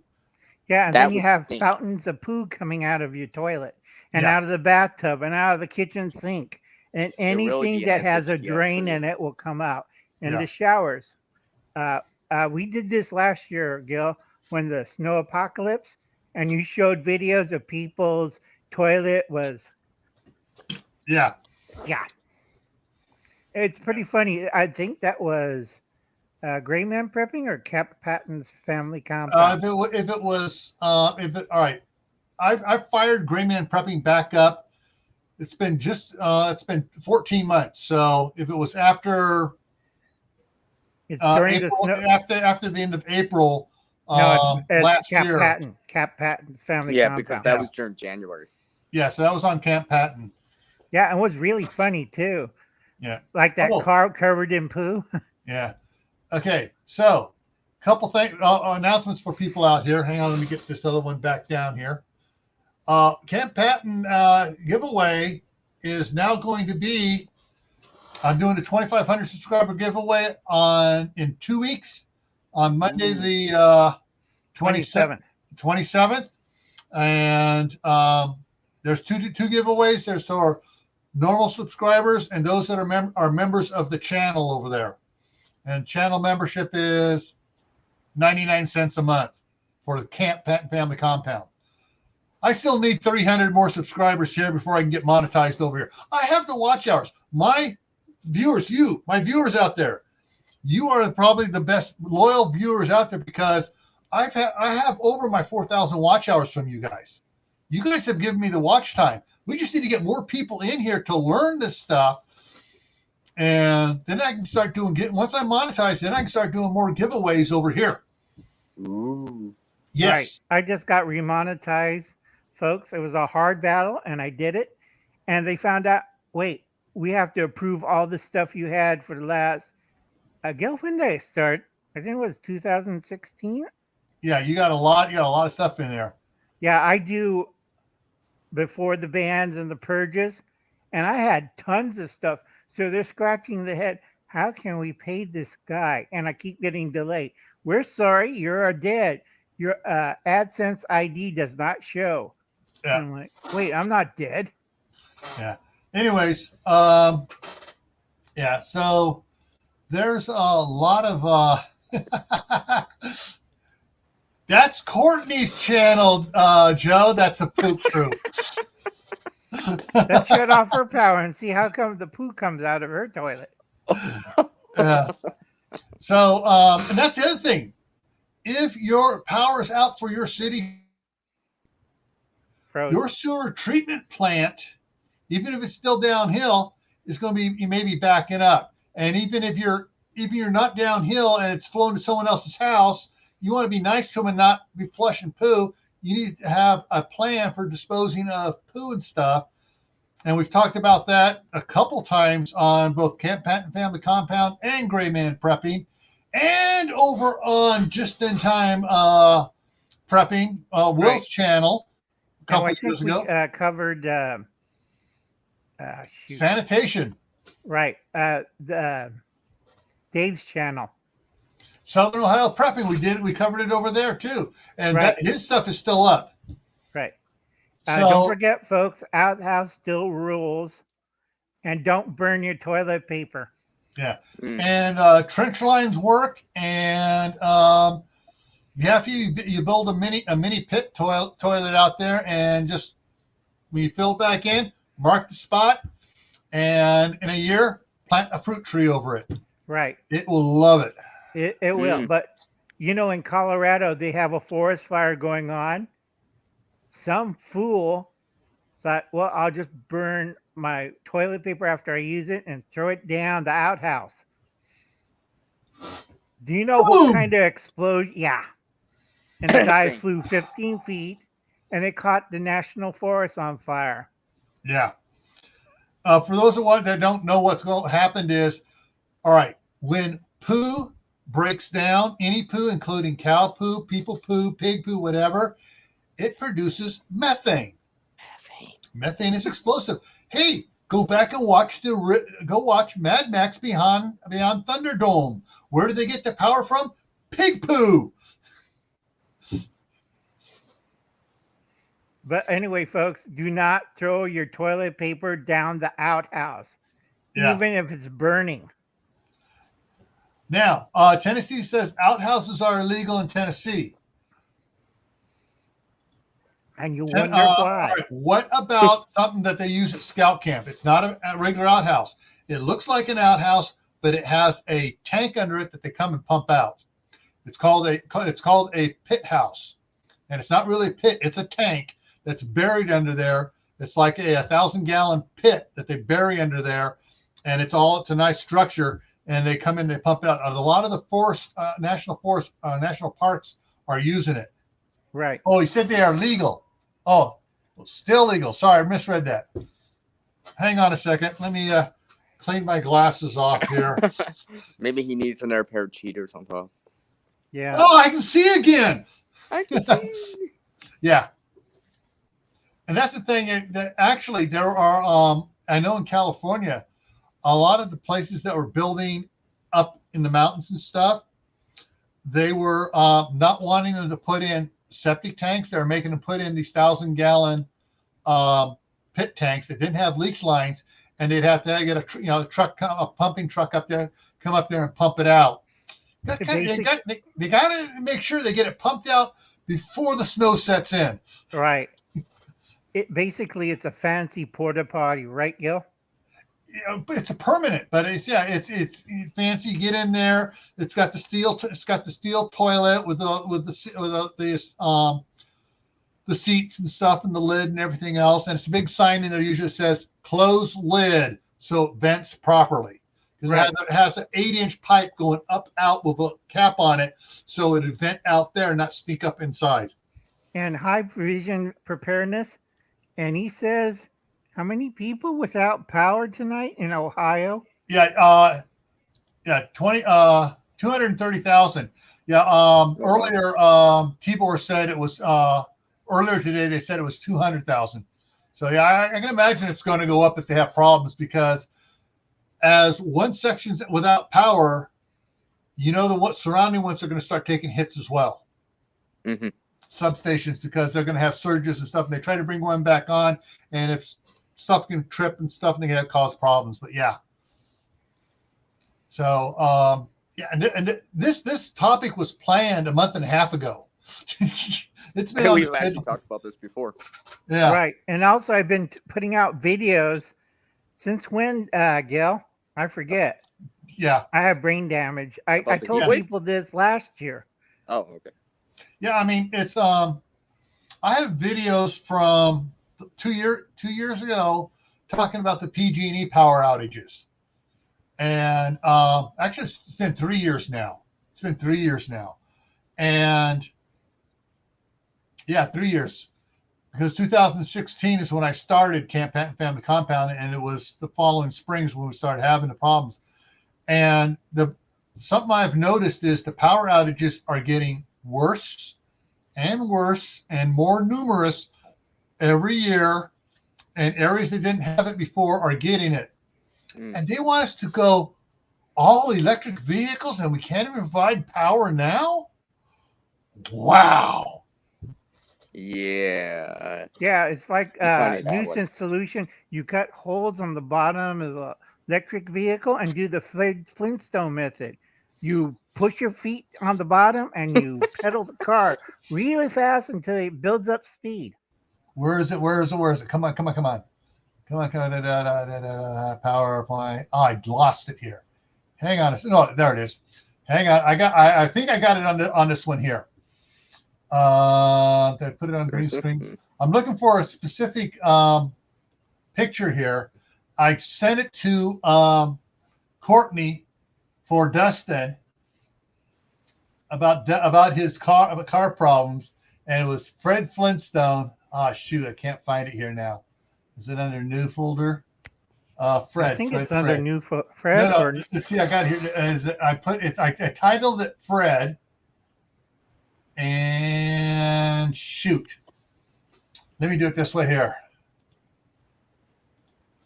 If I have it may have been on the other computer. Kaylin's now mentioning the Yellowstone floods.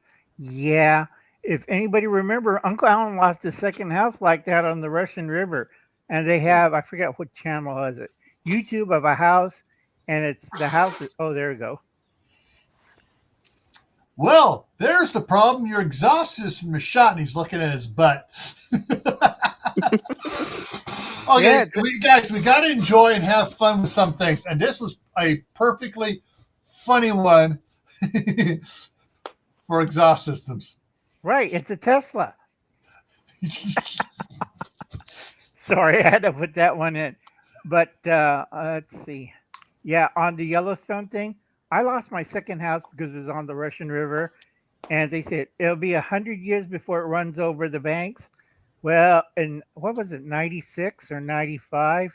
The Russian River went over its banks, and my nice brand new house went down the Russian River. Like the guy in Yellowstone, his house toppled in and floated away. Yeah. Okay.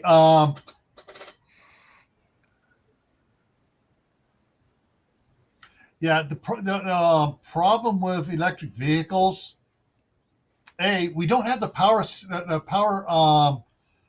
grid to support them. 2,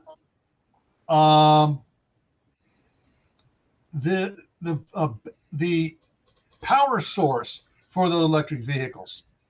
Let me explain this.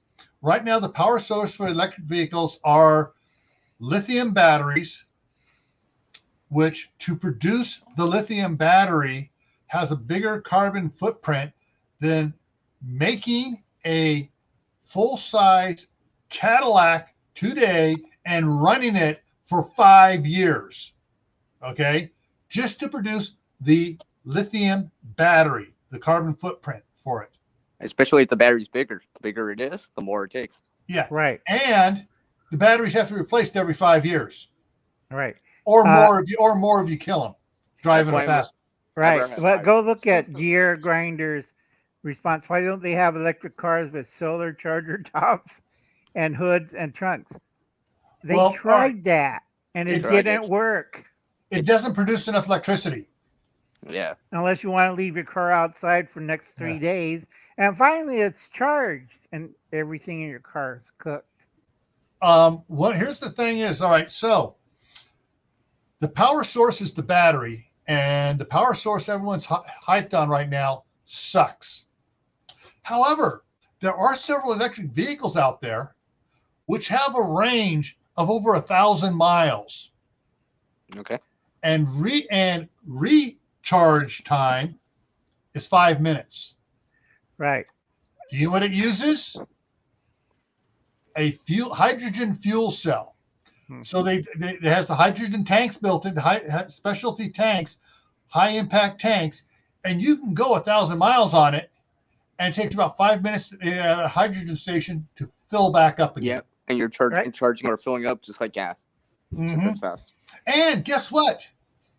If you have the solar powered systems that takes the water and turns it into oxygen and hydrogen, and takes the hydrogen and puts it in storage tanks. Yeah, and it's run off the solar. I'm sorry, these idiots are driving me nuts. They can't even see what's plain and simple in front of them. Oh, I know why, because they can't make a ton of money pocketing money and stuff for it. Right. Got to remember, folks, that trying to find a green solution. And yeah, and remember when Chrysler, Gil remembers this, with the Nuco? Okay, back in the late 50s, early 60s, Chrysler and the Atomic Energy Commission, wasn't it, Gil? Mm-hmm. Developed a four-door sedan run off of nuclear power. It was an experimental one, never hit the street. No, it was only one, but it did all 50 states that year on one fuel tablet. Yeah. And it got great gas mileage because it didn't use gas. Yeah. Only problem was it weighed, because of all the lead shielding to protect the driver. Okay. Yeah. And he got 110 miles an hour on that puppy. Yeah. But it was... Yeah. Go ahead. I'm sorry. I just said Wendy put up the thing about the kids that are mining the stuff for the batteries and stuff. Oh, the lithium, the cobalt, and the other stuff. You know, they got these slave labor kids underground. And still, even with the slave labor kids mining it, the carbon footprint is ridiculous for these batteries. Right. So and of course,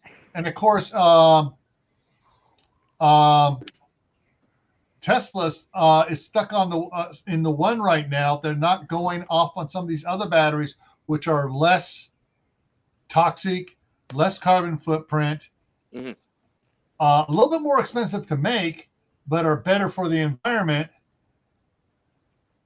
Because maybe you have to replace it every 5 years, maybe 10, or longer. And because it just doesn't fit their business plan for making their most money. Yeah.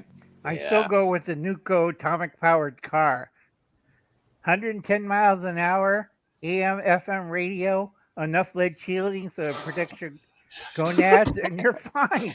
3 feet of lead shielding. Hey, enough lead shielding to protect you in Mad Max land. Yeah, because it was a hit of the 1960 auto show. The Nuco atomic powered car by Chrysler and the Atomic Energy Commission. Well, hey, actually all we need to do is for some inventor to come up and create the Mr. Fusion from Back to the Future. We gotta get Reed on that, right? Yeah, that'd be funny. We gotta get him on. Reed is working on something else. Reed is working on biomass energy producer for the homes. And basically what Reed is working on, and he's trying to build one for his place, is to take all the compostable material, poo, everything else, make methane gas, have the separator there, pull the gas off, pressurize it into your propane tanks, where you can use it to cook with, to use like I don't know if you guys remember some of the old camp trailers had propane lanterns in them. built-in propane lanterns, and so you weren't using battery power. You just had the mantle and everything else, and they were plumbed into the trailer, and you just light it, and you'd have your propane lights and Right. stuff The there. Amish used that, and the Chinese before they went high tech. The trouble with that is you have to filter out the sulfides out of the methane. Yeah. Or you're going to find out why. Oh, that would stink. Yeah. Well, thing is, so filters aren't, as long as you put a filter in there and you do it right. The other thing too is you have to get the odorizer to odorize the final product so it smells like natural gas. Like they odorize natural gas because natural gas is odorless. Right. And to odorize it so you can smell a leak. Right. But the big problem is, folks, if you don't know what you're doing with methane, it's like the methane-powered car from Ford during World War II for England. It didn't work out too well. Yeah. Thing is, so it's a good concept, and they can make it a lot better than what they had it back then. Methane production is a real viable and green power source. Problem is, who's it going to make money for? Right. Not the big power companies, not the oil companies. Thing is, so they don't realize, hey, if we support this and we get the patents on making it and make the devices for them to make it, they can make money hand over fist selling the kits and stuff and parts for it. Right. But what was funny in World War II, they didn't have steel for the high pressure tanks. Ooh. So they used inflatable bladders for trucks, for their lorries and cars. And then they came short on the rubber for the bladders. Right. So they used lacquered silk. And if you were smoking in one of those lorries, a truck, or one of the automobiles, everybody remembers the Hindenburg, right? Yeah. Interesting point about the Hindenburg. People, here's your trivia fact. The fire from the Hindenburg that you saw in all the film clips was not the hydrogen burning. The hydrogen was gone like that. Oh, it's fast. That was all the fabric and all the cotton fabric and rubber and everything else making up the skin of it and everything else. That's what was burning. The hydrogen was gone like that. Right. Do you know why it was burning so hot? Because it had a lot of oil and stuff in it. It had oil-based paints. It had all the other stuff, all the materials in it, and they had a lot of wood in there too. Right. But the big thing was when they mixed up the oil-based paint, they added iron oxide. But they wanted a finish that was waterproof, so they added aluminum oxide. And they wanted to make this lighter, so they added magnesium oxide. So anybody who took basic chemistry knows what I just told about. That sounds like one of those thermal torches or plasma torch. It's a thermite grenade. Yeah. So there's but for power outage, let's get back on topic here. Yeah. I do have something to say about that. Sure, go ahead, CR. Because let's remember from the past. Let's learn from the past, right? Learn from other people's experience of it. I mean, there was that blackout of 03, right? Right. That was that cascaded from one spot to another, right? Right. Next thing you know, it was affecting like places in southern Ontario, Michigan, like Detroit, Chicago, and that lasted for quite a bit, right? Yeah. And let's see, recently here in Canada, last month, there was power outages out in Ontario again due to the storm, and that lasted the whole week for some people, 200 million homes or whatever, right? I mean, and learning from the experience from other people, right? And learning what did they do wrong? What did they do right? Yeah, exactly. And hoping that you won't go through it, but you're planning ahead. So being smart about it. Because the thing is about the power outages, anyone connected to a grid or has power, you can lose that. Oh, yeah. Right. You can lose that. So and probably you can lose it just because they want to avoid a problem. They can turn you off for a couple hours. Yeah, Right. rolling brownouts and stuff like that. Right. But Uh-huh. Yeah, Canada for a and little bit. Ontario, what Mhm. CR was telling about, Yeah. they had tornadoes. All the transmission lines from the nuclear power plant to rest of Ontario didn't have any transmission lines. They had like how many miles, CR? It was crazy the numbers I was seeing. It's just like not just thousands, but like tens of thousands were down, right? So that's a lot of transmission lines, lots to replace. It's not just a quick overnight, couple hour There fix, it is. right? That takes time. Okay. I did a video here on GrayManPrepping, one of the Your Prep for Today videos. And that was about 2 weeks ago. Let's see, that was number 29. 3 weeks ago. Yeah, I missed a couple of days, so about 2.5 weeks ago. All right, the title of that video is Your Prep for the Day, number 229, without power test. All right, and basically what I was talking about in there is get your family together, have a meeting, say, all right, this coming Saturday, we're turning off the power at 8 o'clock in the morning. And we're not turning it back on until 7 o'clock Sunday evening. What do you think your family's going to do? They come over to my house. Crazy. They're going to learn a lot. They're going to find out exactly what it's like to be without power. If you've never been in a power outage, this is the thing to do. Run a without power test. Find out what you need to cook with. You're going to find out what you need to take baths with. You're going to learn everything you're going to need to get through a power outage. And how long things can last, your fuel or your power or your electricity that you do have, batteries. Yeah, exactly. And the one thing you will learn is how long your refrigerator and your upright refrigerator and freezer, and if you have a chest freezer or an upright freezer, how long they'll stay cold before you have to worry about it. Now, there are some thermometers you can get that'll flat. They got a flat thing that it fits inside the door and it seals tight around it, so it sits on top of the freezer and it tells you what the temperature is inside. They also make some remote control ones, remote sensor ones, which are a little more expensive because it's got to send a signal.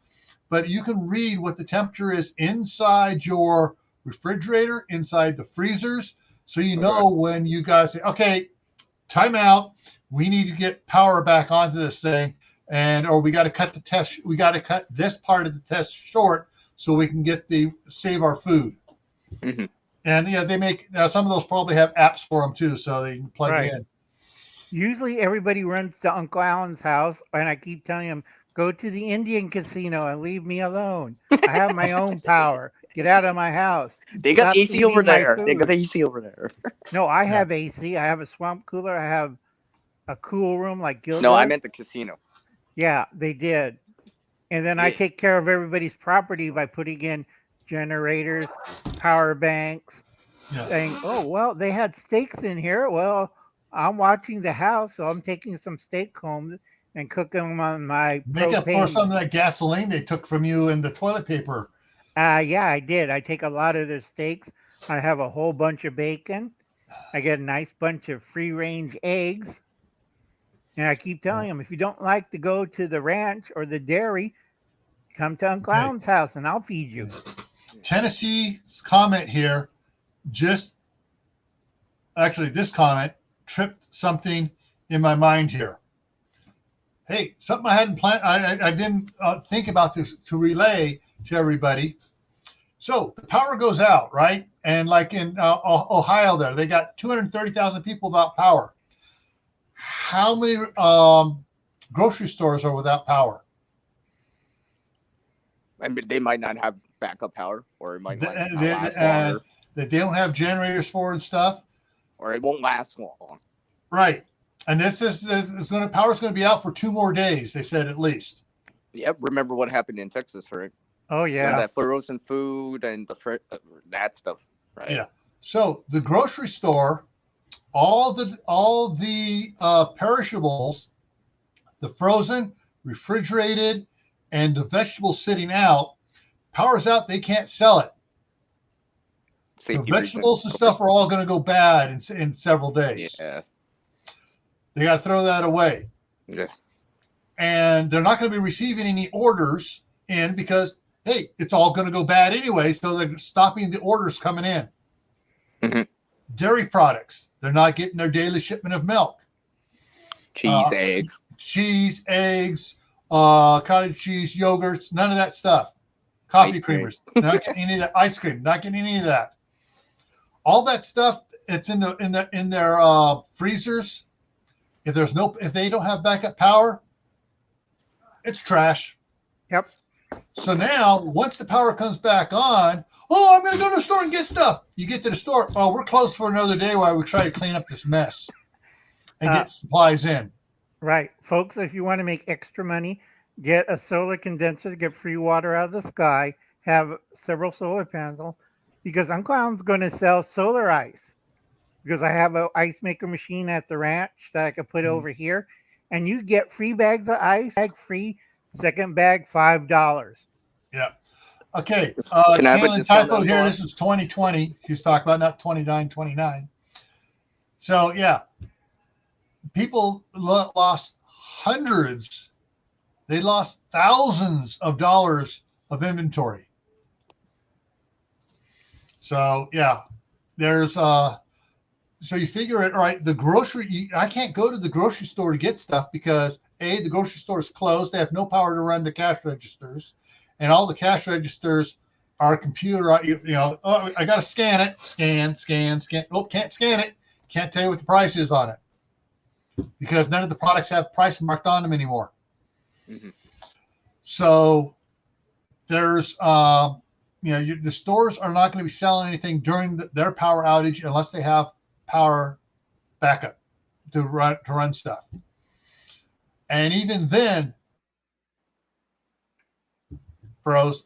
And even then, if they have power, what's the first thing they're going to be doing? Shutting down, kicking everybody out. So they can assess the situation, and if they're going to open back up, they're going to need to get a bunch of security guards there. They're going to need to have a strong security law enforcement presence there before they start opening up to sell anything. Yeah, because they can't run at max capacity, max lighting, all the stuff they have. It's because people are trying to be rioting and stealing stuff. Oh yeah. That too.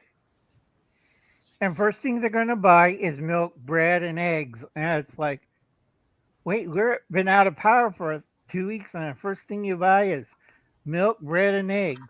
I wonder why. Yeah. Dry stuff. Hey, today I went to Sam's Club.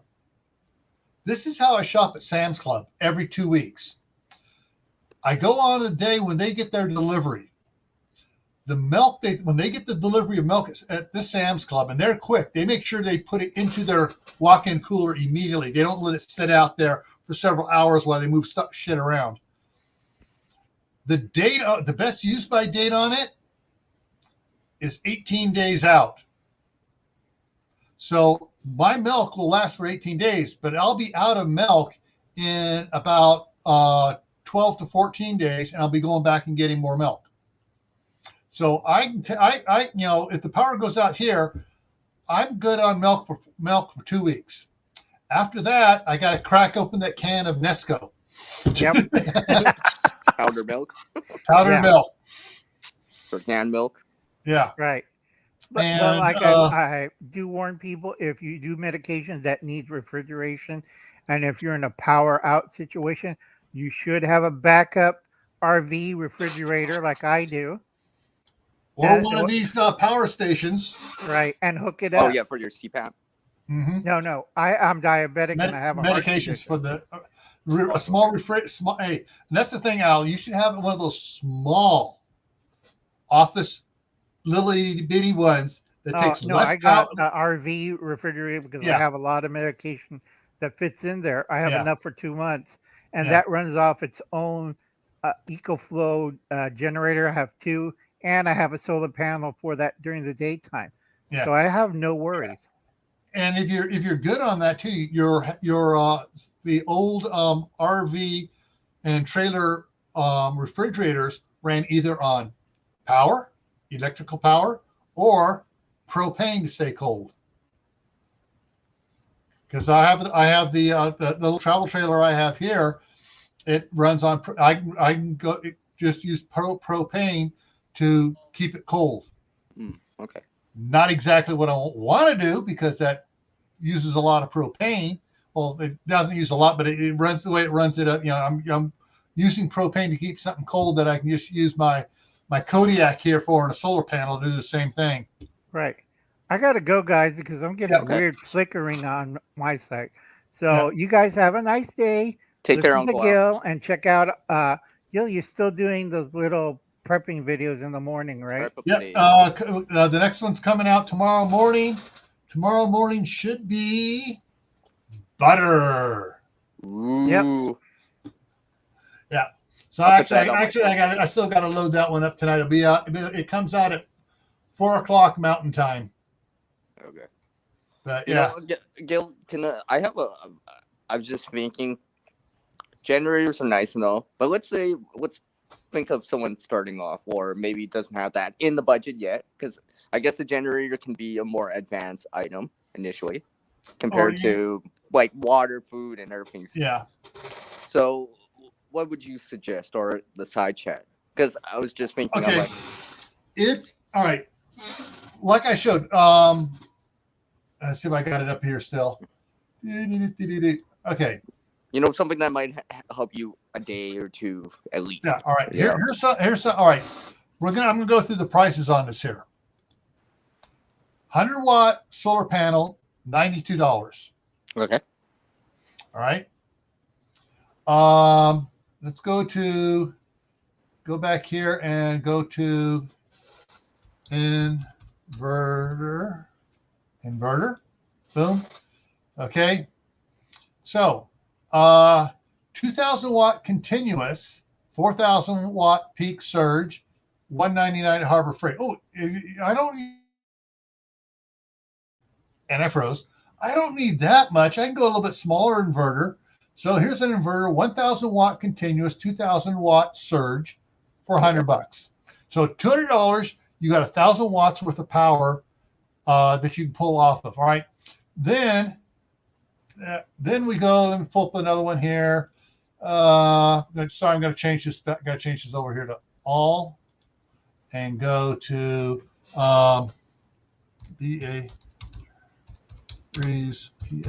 batteries plus.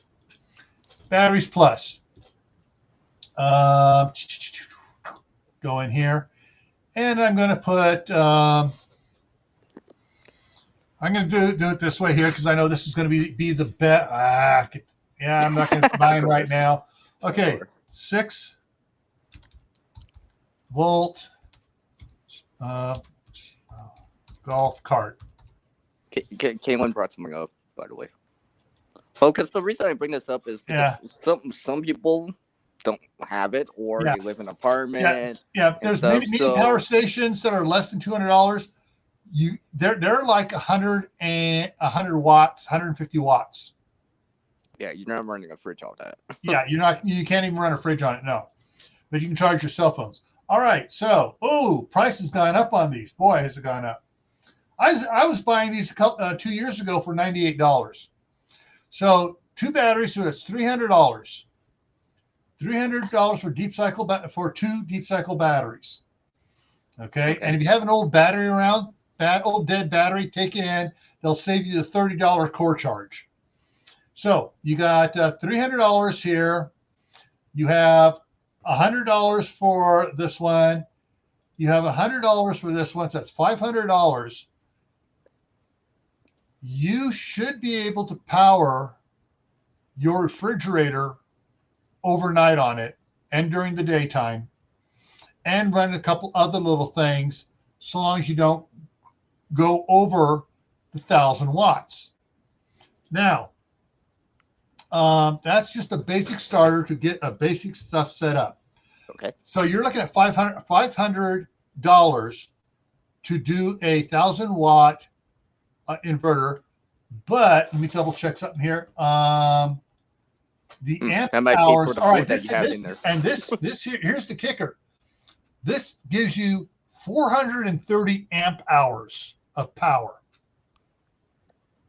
All right, which is more than you're going to get for any power station under $1,000. So you're putting it together yourself, you're going to get better than you can buy for twice as much money. Terry's in the Hey, chat. Terry Christ, how's it going? Hi, Terry. Welcome. Aztec Lansing Storm Radio. Okay. Let me hang on. Give me a second, folks. We had a request here, so let me type this in here. He says that it has crank, solar, USB. Oh yeah. Charging with. Yeah. Okay. LANSINZ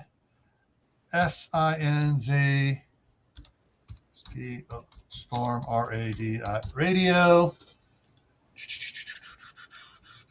Yeah, even something like that would be useful in a power outage. Okay. That's for sure.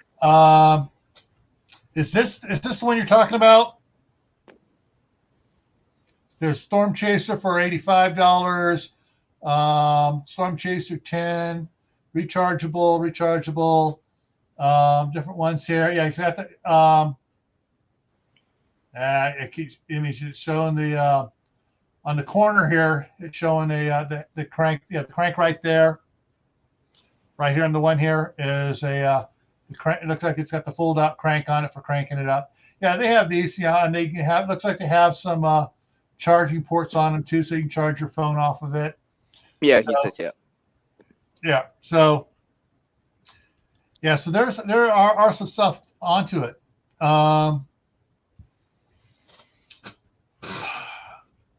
There are. Shoot. Okay. Let me pull it up here. Crap. Let me think. YouTube. I also have another question. MINU Minute Man Prep. Bingo. Okay, Minuteman Prep. All right, so I'm going to throw those up here. This, he lives just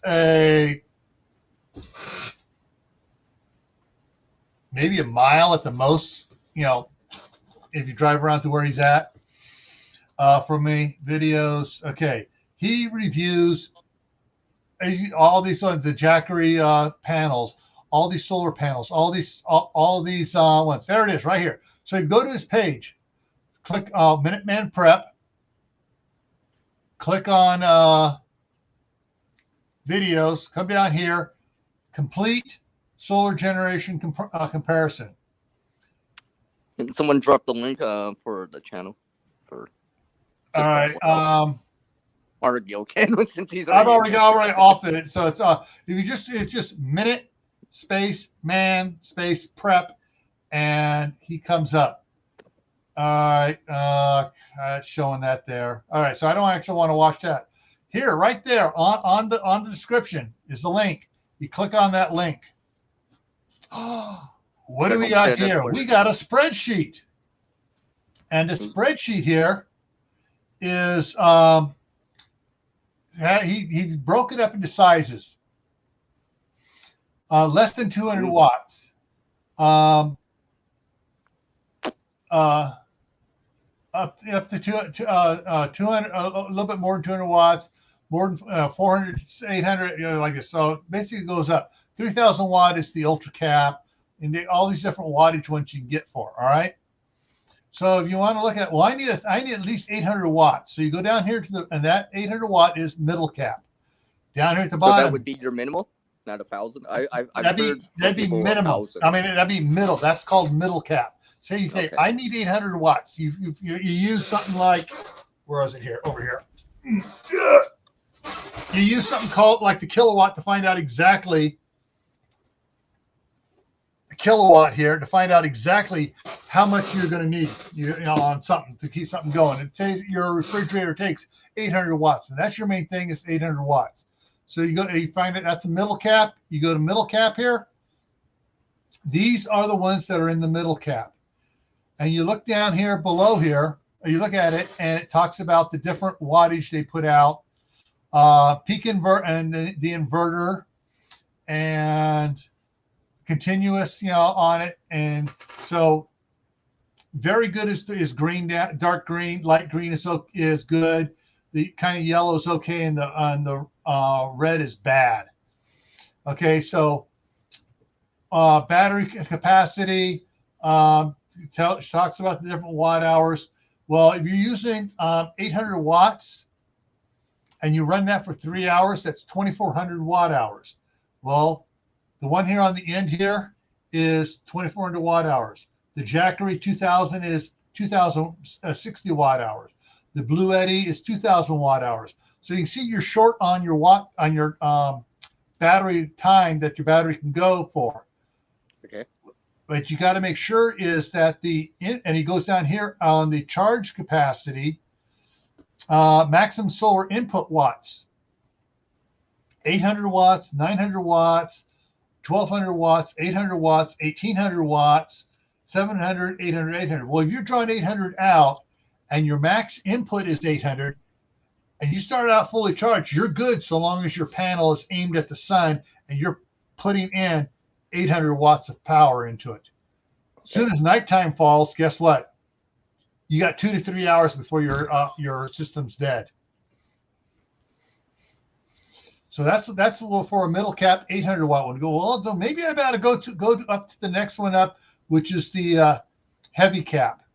Well, the heavy cap has the same sort of all this information on it. See all the information on them, and it tells you what the battery capacity is, and some of these have extra batteries, and you can add to it, and so you got all the different type things you can do on it.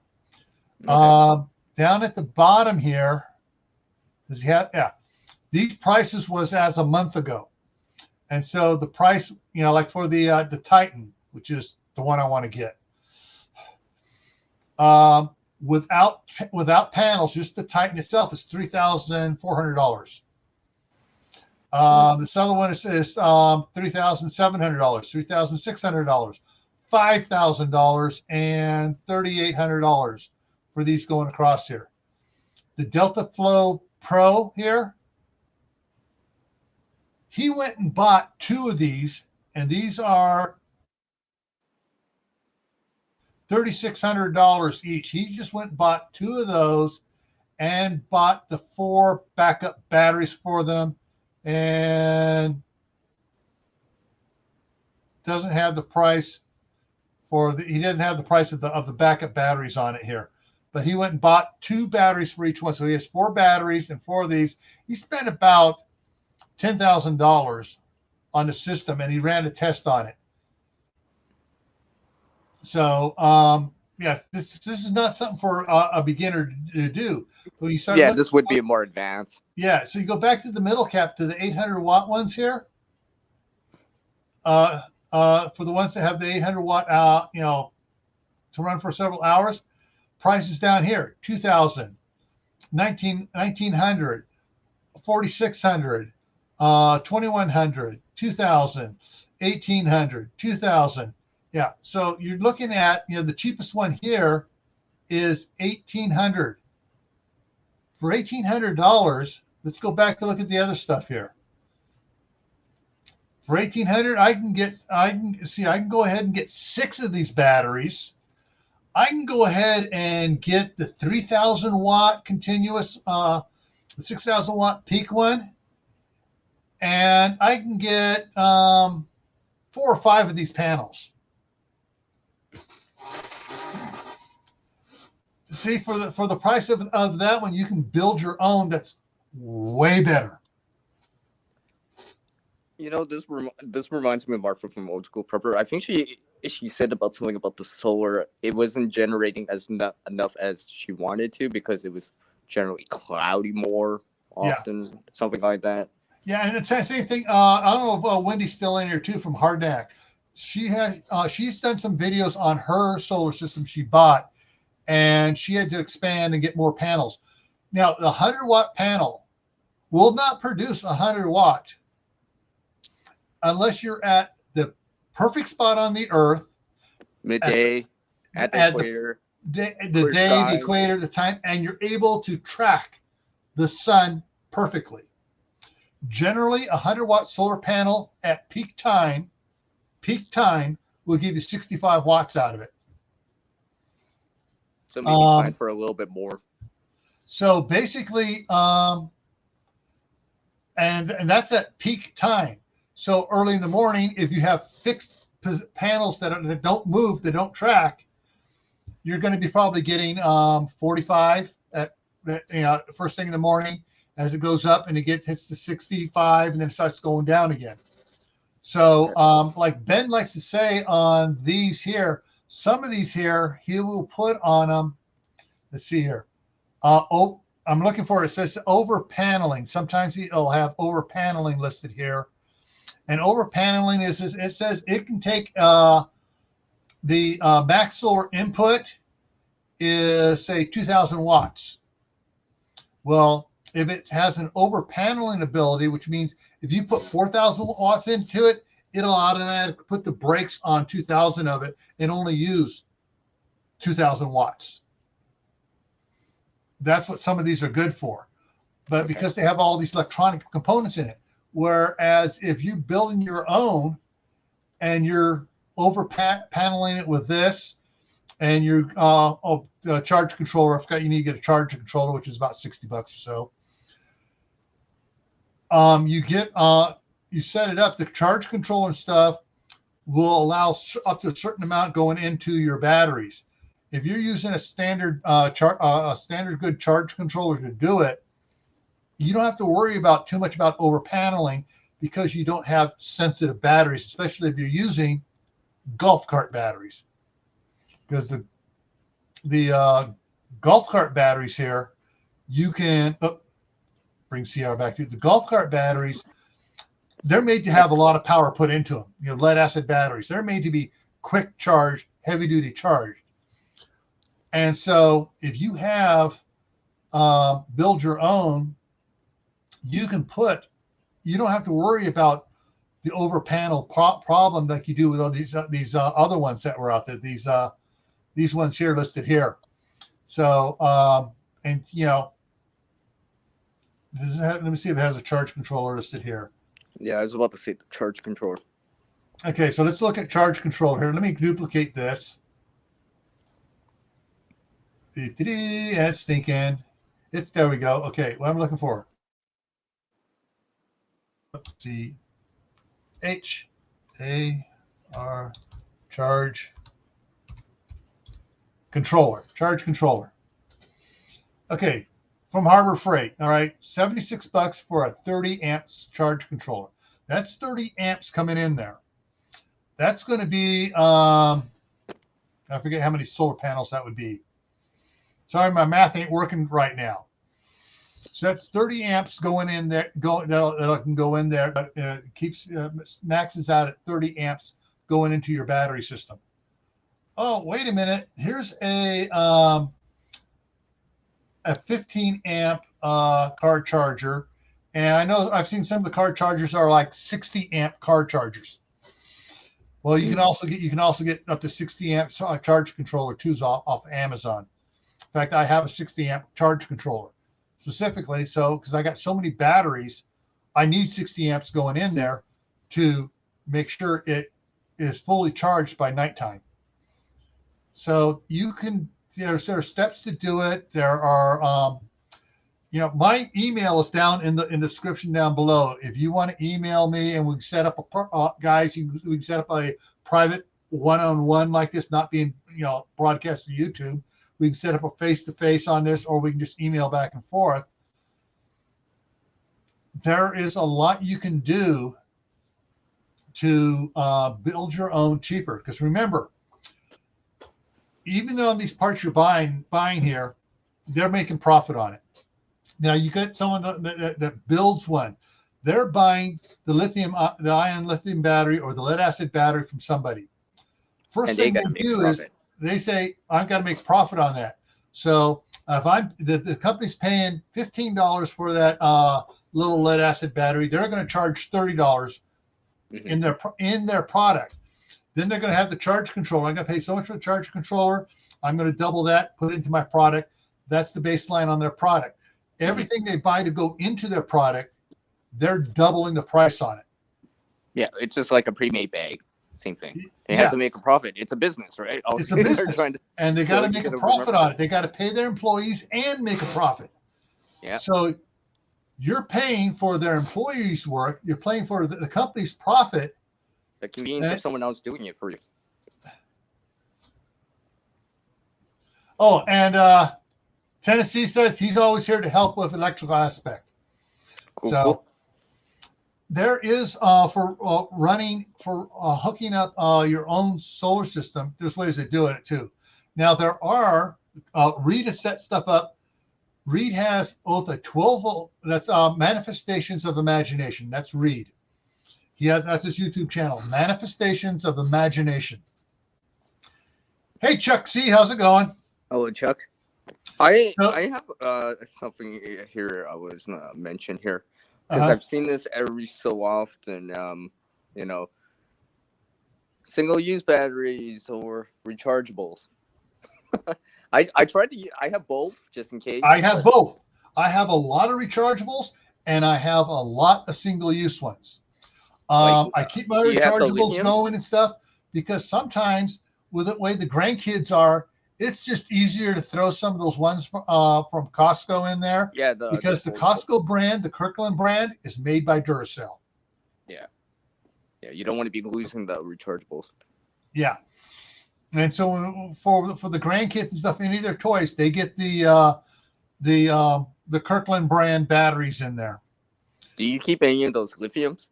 Or some.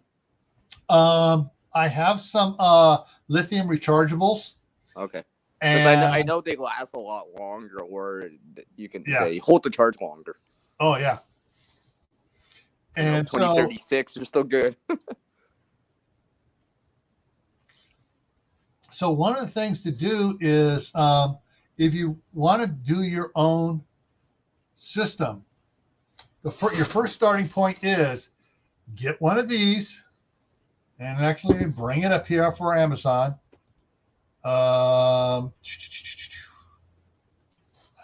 Kilowatt. I'll tell you exactly what they're running now.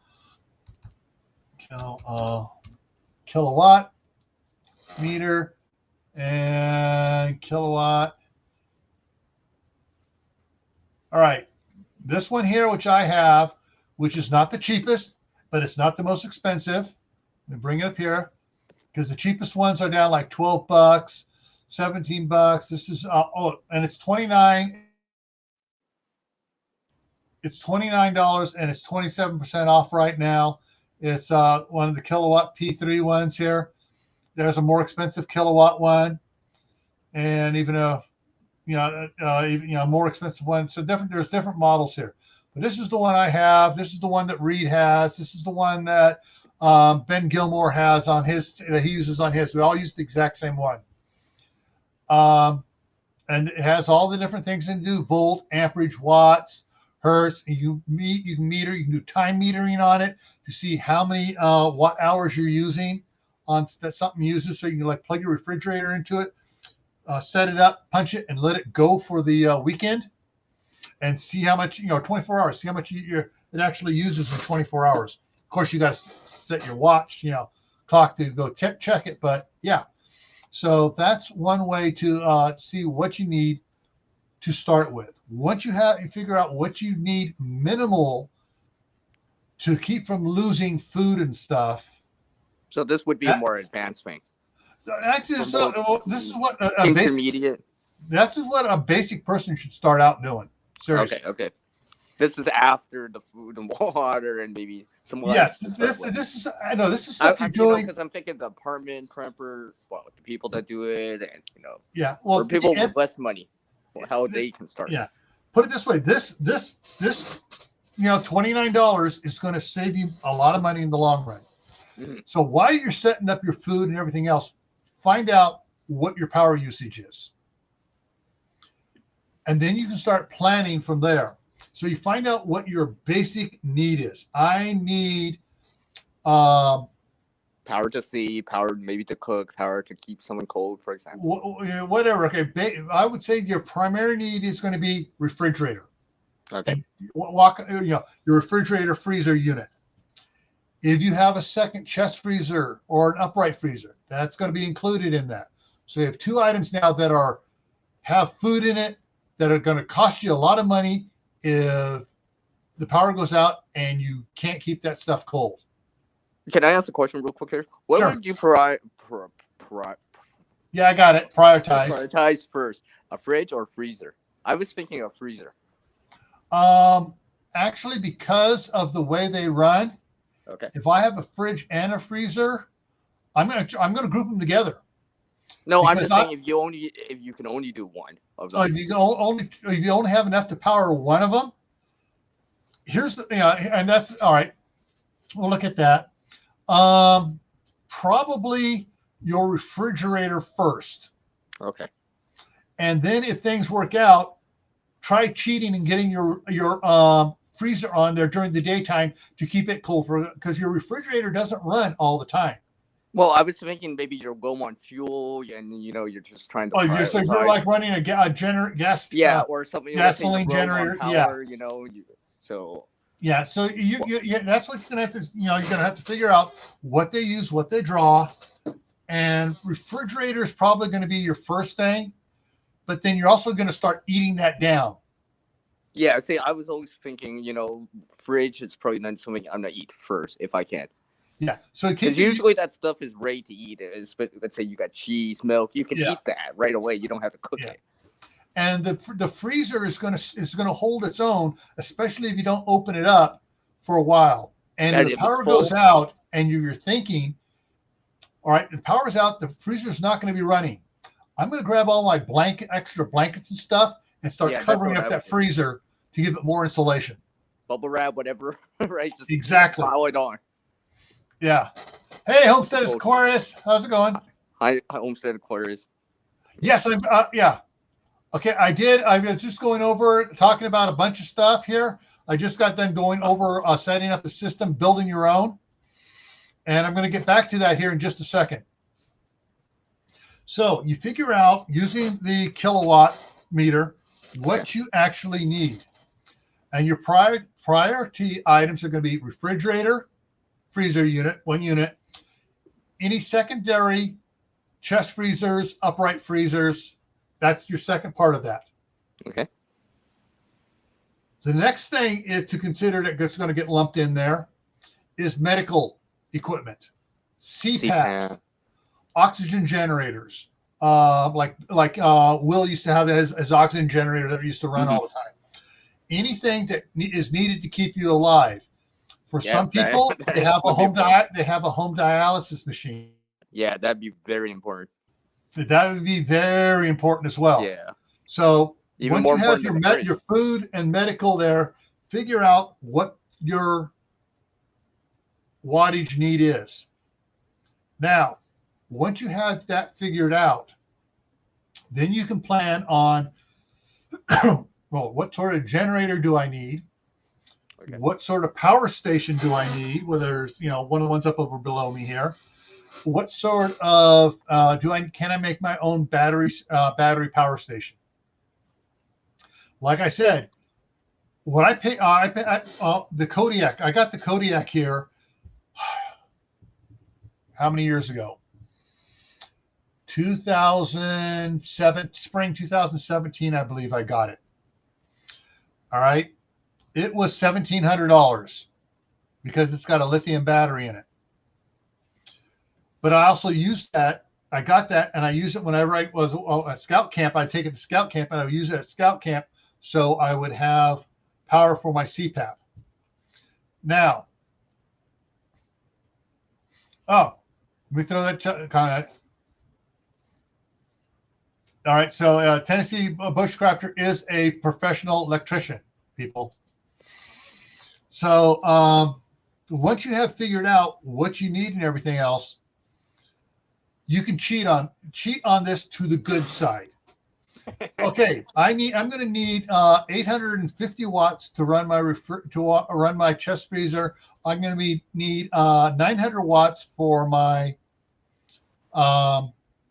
upright refrigerator freezer, and I'm going to need 150 watts for my CPAP.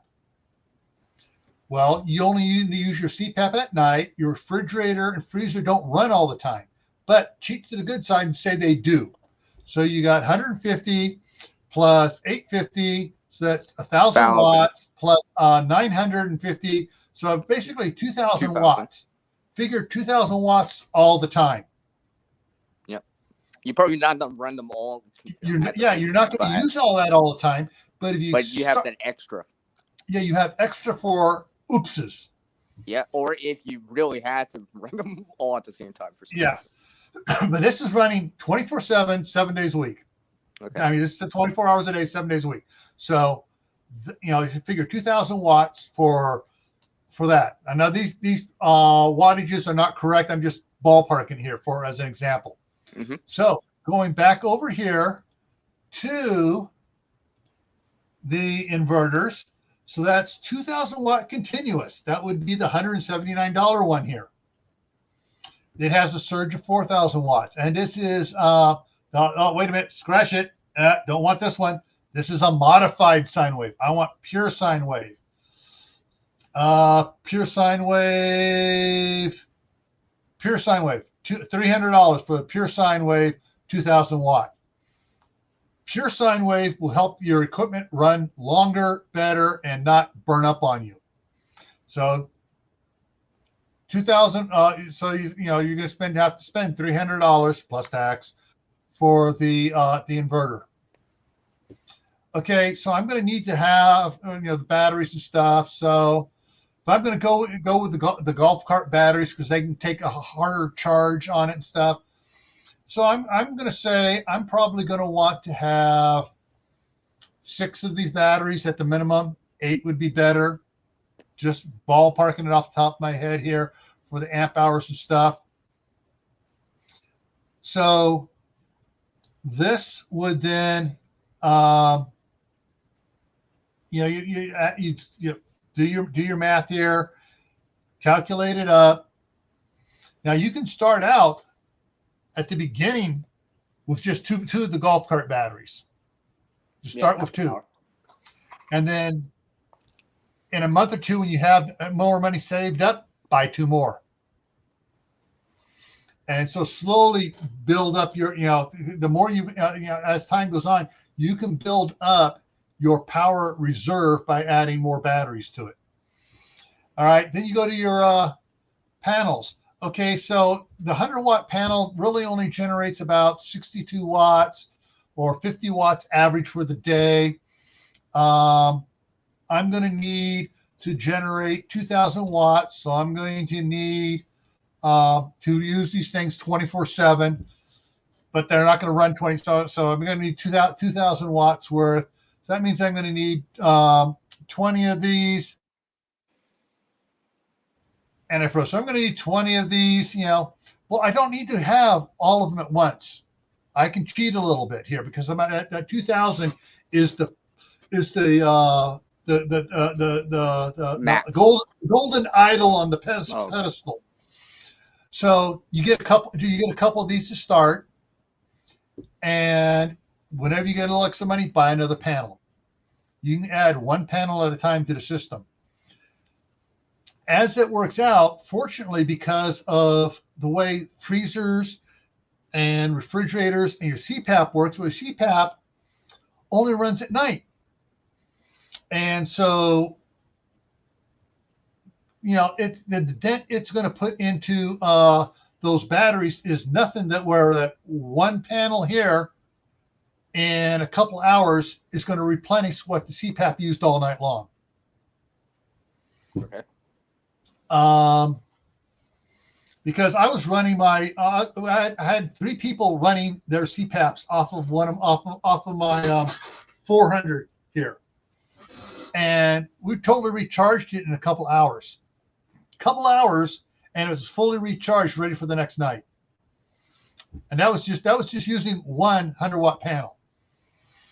So, remember your refrigerators and freezers, you can control the amount of when they're running. You can unplug it from your inverter or just turn off your inverter and turn it on once every 4 hours and let it run for an hour and turn it off. And when it's off, the panels are charging up the batteries and balancing it out. And not leaving the door open and covering it, so you can maximize.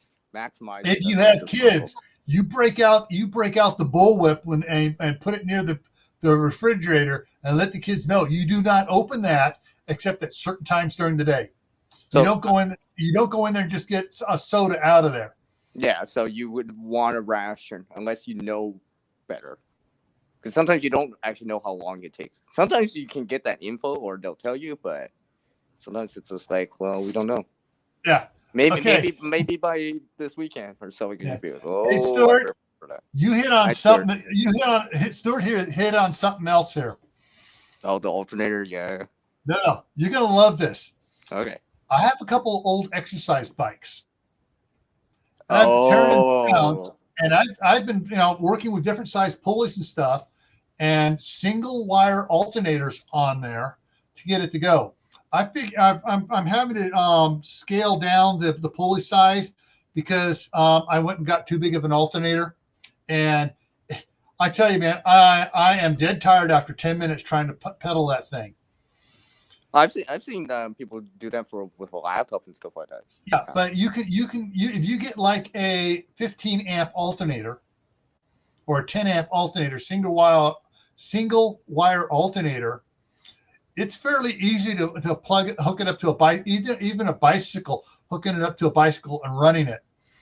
And yeah, you put the kids to work on there, and you can have one of those 2-seat things, right? Huh? Would that work? Those multiple people bikes. Oh, that makes it easier. Yes. Yeah, right. Because that makes it easier to charge stuff up. Yeah. And so, you having multiple sources, but solar. One problem with solar is that your panels have to have sunlight. Yeah, and it gets dark, like right now. It gets dark. That's what the batteries are for, to run during the dark time and acts as a buffer during the daytime.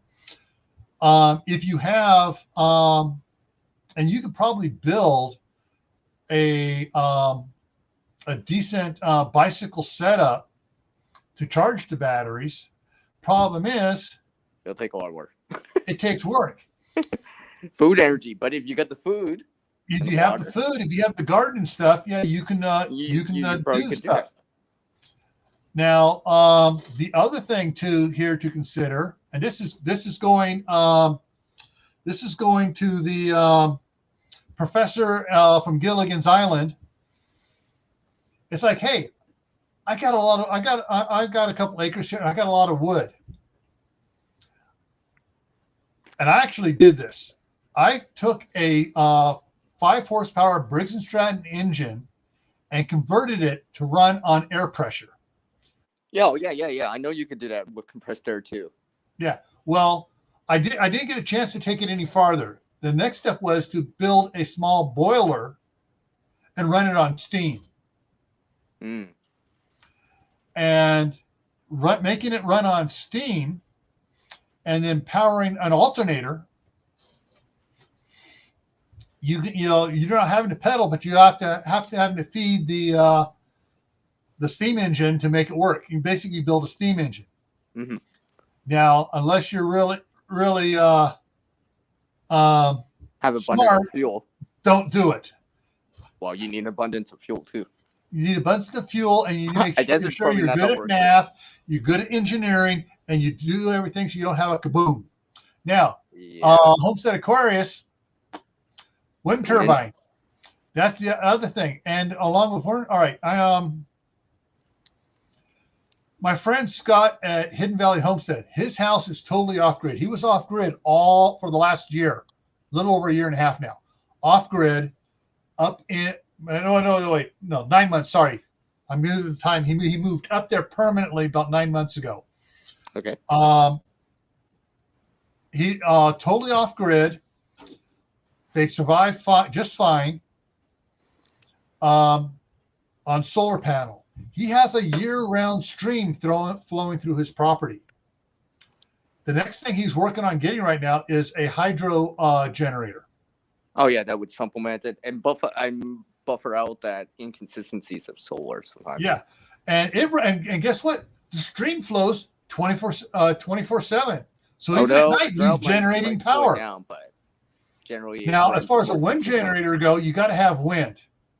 Today, that friggin' a wind generator would have been going, oh, I'm so hot, I'm producing so much power that the wind's blowing 35 miles an hour out here. I'm just generating power. Tomorrow, no wind at all. It's not doing anything.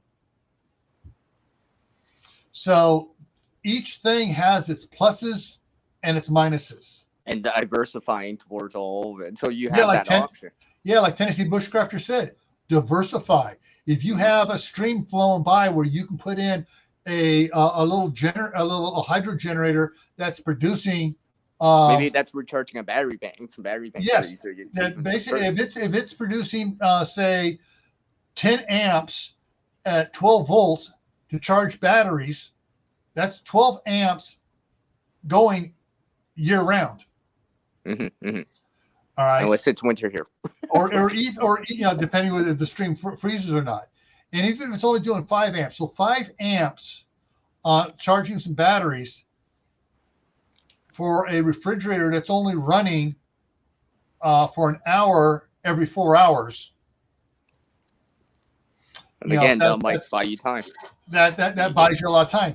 And if you're able to throw a couple 100-watt panels up there, that's a little bit more. And maybe you have gas or diesel or propane to even back that up. So any inconsistencies, you can top it up a little bit more. Okay, let's see what Homestead's saying. Okay, so has anyone seen the videos of running a gasoline generator purely off gasoline vapors from a gas can? No, I haven't seen it. I don't think I've seen this. But the thing is, so the amount of vapors it's going to suck in every time the piston goes up and down is a lot. He's got to have enough gas there, vapor in the gas can to vaporize to run it. Now, what I have seen, and this is cool.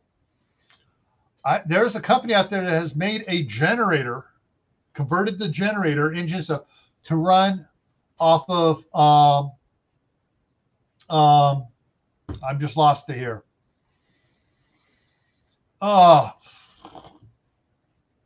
Crud. You take wood, you have the fire in there when it makes the wood vapors and stuff, and you run it, and it runs off the wood vapors. I can't think of the name right now. But during World War II, a lot of farmers... Yeah, a gasifier. Yeah, gasifier, I should say. Yeah, gasifier. So I've seen them. This company makes a gasifier that sits next to the generator. And so you just feed your gasifier, produces the gas, the wood vapor, and filters it so it doesn't plug up your. And he froze. Doesn't plug up your engine or anything, and you can run your generator off of wood chips and stuff, and you're stoking it. So the wood gasifier. Now the thing is though, if you can find it, FEMA has on their websites the plans from back in World War II that they were being put out by the government, other branches of the government back in World War II. FEMA has put it on their website for gasifiers. Yep, but you need. Hey, Idaho Garden Girl, how's it going? I guess in the desert that might not be a great choice. In the desert, no, not in the desert. Might not be a great choice. Tennessee, wood, right? Tennessee would be a great choice. They got lots of wood around there. Ohio, they got some areas have lots of wood. So, yeah. Mm-hmm. Now, if you actually also have, and here's where biomass comes in funny. Some of the farmers out there in Kansas, Oklahoma, Nebraska, and stuff, they were burning corn stalks after the harvest. They saved all the corn stalks, burning corn stalks in there, burning cow pies, burning biomass in some of these gasifiers to produce the gas to run their tractors. Okay. Cool. Oh, and hi, Garn. Hi, Garn girl. Yeah. So there's, if you're looking at things, there are a lot of options for producing electricity. And the thing is, though, if we're talking, you needed 2,000 watts. You don't need a big generator like the one behind you, off to the side here, around above and below your icon there. Okay. That is a 8,500 watt generator. Gee, I can get one of these. Let me go back over here to Harbor Freight again. And let's duplicate. Actually, I don't need to duplicate because I want to look at for the inverter generators. Oh, 2,000 watt super quiet inverter generator. Now you got to be careful on these. Some of these, it may be at 2,000 watt, may be the surge. So it may actually be like a 1,500 watt or a 1,200 watt generator with a 2,000 watt surge. You got to be careful on these. You got to check to find out what the surge is. I would say for sure that the 3,000 watt definitely has 2,000 watt continuous power. So for, if you can build a gasifier and run one of these inverter generators off the gasifier, you're producing your wattage there fairly simple. And this is a small one, and doesn't take much. This doesn't use much gasoline, which means it wouldn't be using much wood gas either to run. So that's the other neat thing about it. I have a question. I was just thinking. So a wood gasifier, it takes those gases and then recondenses them or puts them into somewhere else. So what it does is, on the system, basically it vaporizes the wood. If you watch wood in the fire, and it heats it up, it vaporizes it. So, but without a ignition source. Okay. And it then draws off. I think someone said, when you see the flames come out and you can light it, and yeah. Yeah, but you see the vapors coming off of it. It draws the vapors off, runs it through like a still, and takes the vapors like a still does and condenses it down into a liquid. Okay. Now, some of them don't take it all the way down to a liquid. They just go through it, cool it a little bit. It's still a vapor, filter out any particles out of it, and run it straight into the carburetor. So if you did have to cool that, couldn't you like warm up water and transfer that heat out to something like water or something for like your shower? You could use a heat exchange as part of the cooling process. That heat exchange. Yeah, and warm up water to take a shower, so you can have a shower even when it's not sunny out. Yeah. Okay. But that's interesting. Now I'm not sure about this, and I'm just speculating here because I haven't really looked into it, because it's always been something it's knowledge I've been gathering by keeping the wood gasifier on the back burner, not really looking deep into it. Was that a pun? No, that wasn't a pun, man. Just coincidence. If you can take the wood vapors and cool it down into a liquid, it's going to be like, I believe it's going to be like wood alcohol, which means it's going to want to evaporate again. Oh, so you would have to seal it. So basically you want to keep, cool it down, keep it cold, get it in a container and seal it. Okay. Because, gasoline evaporates at room temperature. Alcohol evaporates at room temperature. So you have the same things off it. Okay. So that's one thing to do, but you're getting into some what's the word? MacGyver engineering here. Wow, just like Mac. So you're gonna have to, this is not something the normal person's going to do. This might be something along the lines of, if anybody's been following Corsair trainers, Okay. he has the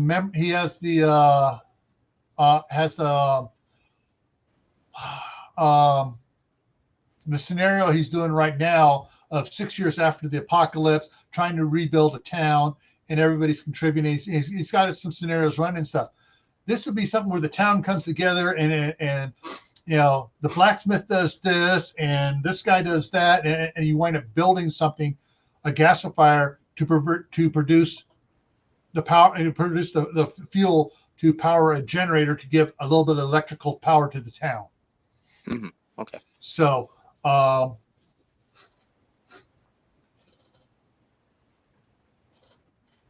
okay, and Kaylin says there's a double burn system, wood gasifier, twig stoves. Yeah. Mm-hmm. So and there's, depending on the type of wood and biomass you're burning, and the temperatures and how elaborate you get on the mechanisms and stuff. Yeah, you can do it where there's practically zero smoke coming off of it. Now, power-wise here, and I think I'm going to go back to the basics here. The main thing with power outage you got to worry about. Yeah, let's go back to that and recap there. The main thing you got to worry about on power outages: food, refrigerated food. Number one thing, your refrigerator. I will. Number two, if you have a CPAP or a medical device that needs power. Okay. So those two things go into category 1. Computers, that's category 2 or 3. Or your phone, that kind of stuff, right? The more charging your phone, you can move that. You could classify that as being a category 2 because you need to get information. But the amount to charge your phone is radio. Let's just say radio or something like communications. Communications, information gathering, ham radio, all those kind of drops down because it has a very low power draw, and you can do simple stuff to recharge a phone. I mean, you can buy a little charger that's solar powered charger, and you just play just set it out. You can buy one of those, and it's on its own standalone thing now. Yeah, and it's not the priority compared to food. You're not going to die. You're going to need that for sure. Yeah, you're most likely not going to die because you don't know that it's going to last for 3 days, as opposed to 5. Without your CPAP or some food. Your CPAP, you're going to water, right? Yeah, and your food in the refrigerator. That's more important to make sure you have power for. All right, Wendy has a question here. It depends. All right, when you're doing batteries for your solar system, an important rule of thumb: keep them the same type, either all lead acid, all lithium iron phosphate, all nickel cadmium, whatever type you're doing. All batteries should be kept the same. You don't want to be mixing batteries up.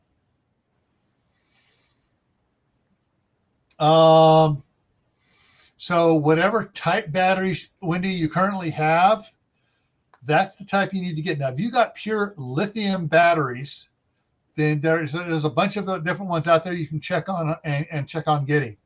If you have lithium iron phosphate, let me bring this up here and see if I can do this here. Yeah, I agree. Lithium iron phosphate. There we go.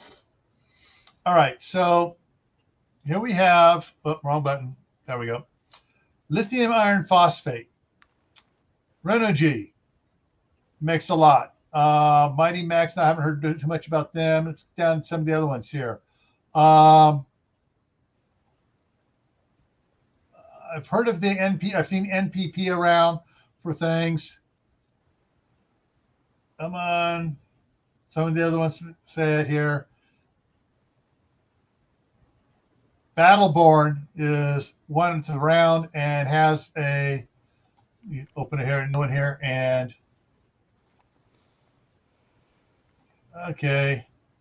Now, have you noticed? I have very, very rarely seen this for any product on Amazon. Look at the stars there.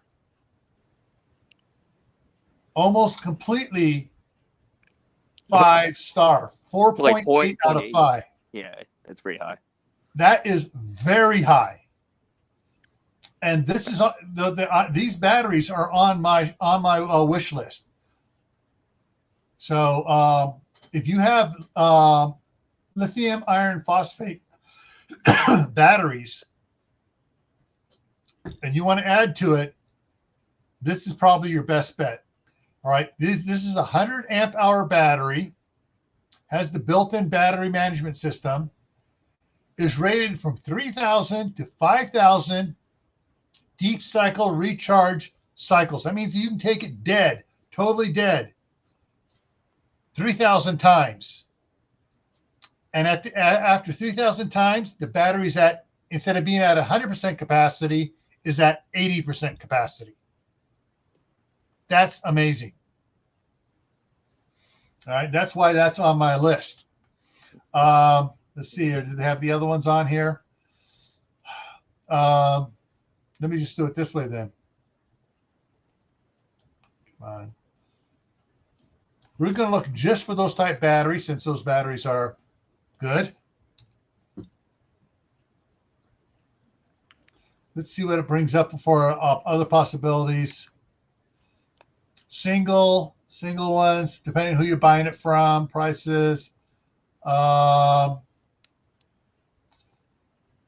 it's not showing they've been hit so hard they've pulled back. They've been getting so much. They used to have bundles. You get a 4-battery bundle, an 8-battery bundle, and it comes with a charge controller and everything else. They used to have that. They're not showing the. All right, let me change it this way here on here. Take off that. Just go Batterborn batteries and see if it shows any that comes up with any other kits here. You know, there's one with one of the charge controllers on it. Bluetooth charger goes on it, type stuff. Yeah, but that's one of the better ones you can get here and get delivered to your house. Yeah. Yeah, NiCad are junk now. They used to be the Cadillac. Now they're the old Volkswagen thing. So yeah, there's a lot of yeah, you can get some of the all right, she has you got the Renology 200 amp hour. Okay, so let me go back up here. Renology, whatever to pronounce it. RENOGY.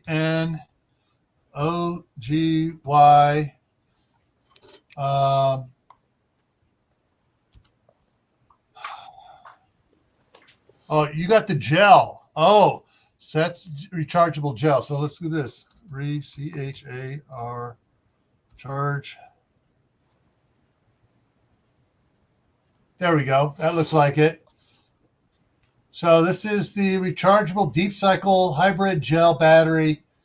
Yeah. So here's where you can get some, you know, you got to hunt around. You may be able to find something similar. Now, it doesn't have to be Renology brand.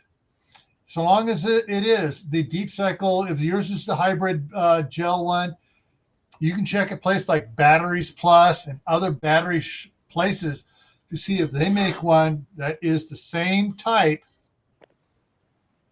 and you get it for less. And you might be able to find it for less. Amazon Prime, and of course, Amazon Prime costs a little bit more because you're paying for the Prime. So this is the gel. The next one below it here is the acid glass matte batteries, and that's the next one's a lithium. But yeah, so you can check around, see what works, and see what matches up.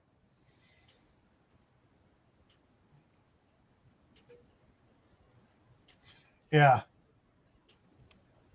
So you got your gel and your acid glass. These are two different type batteries. But you can tell by the price which one's more expensive and which one is the better one. So, Okay. well, she says sweet, so evidently I pointed something out to her that she can work with now. So cool. I have a question here, Gil. Something I Uh-huh. was just thinking real quick here.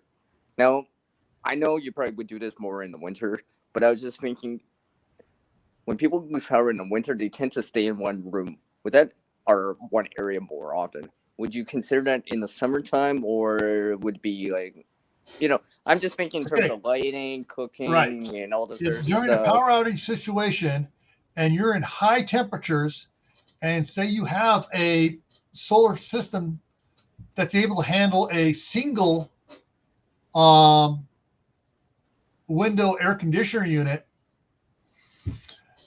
that might be a time where like the master bedroom becomes the family room. And you seal it off. You put blankets or whatever barrier, wind You barriers. don't even have to do that. Oh, okay. You just keep the door closed, because basically if you have a master bedroom, you got a master bathroom, Okay. and so that's going to keep that area cooler. Now it doesn't have to keep it down below 70 degrees. If it's 105 outside and you're keeping it down to 80 degrees in there, everyone's going to be so much happier. Because if they go out into the other rooms, it's going to be 90 degrees in those other rooms. Yeah. You'll feel the difference and be like, oh, it's good enough. Yeah. Yeah. So, yeah, there are, and you probably wind up having, if you're in a situation like that, where you have enough solar power or whatever to and batteries to run that AC unit all night long, you will be able to, you'll probably have everybody sleeping in there. All the kids will have their sleeping bags in there.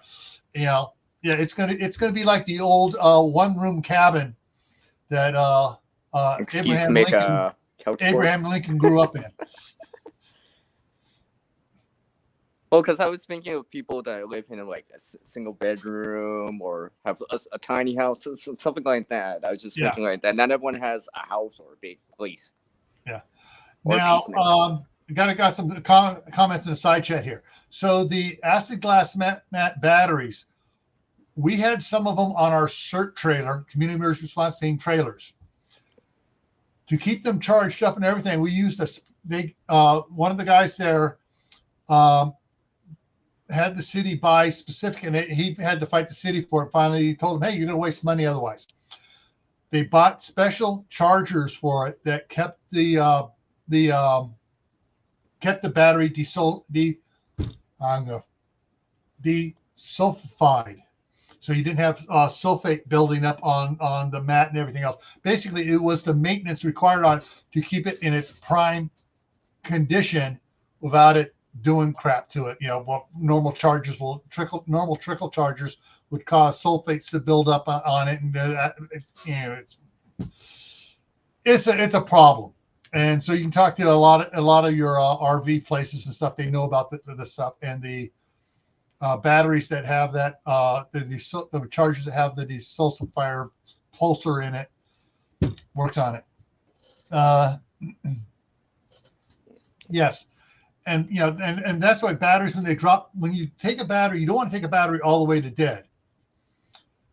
But if it fluctuates up here on its level, it'll last a lot longer than it goes like this, which will last longer if it goes. I think that they say that about lithium. All batteries, as far as I know. Okay. Yeah, that's interesting. Yeah.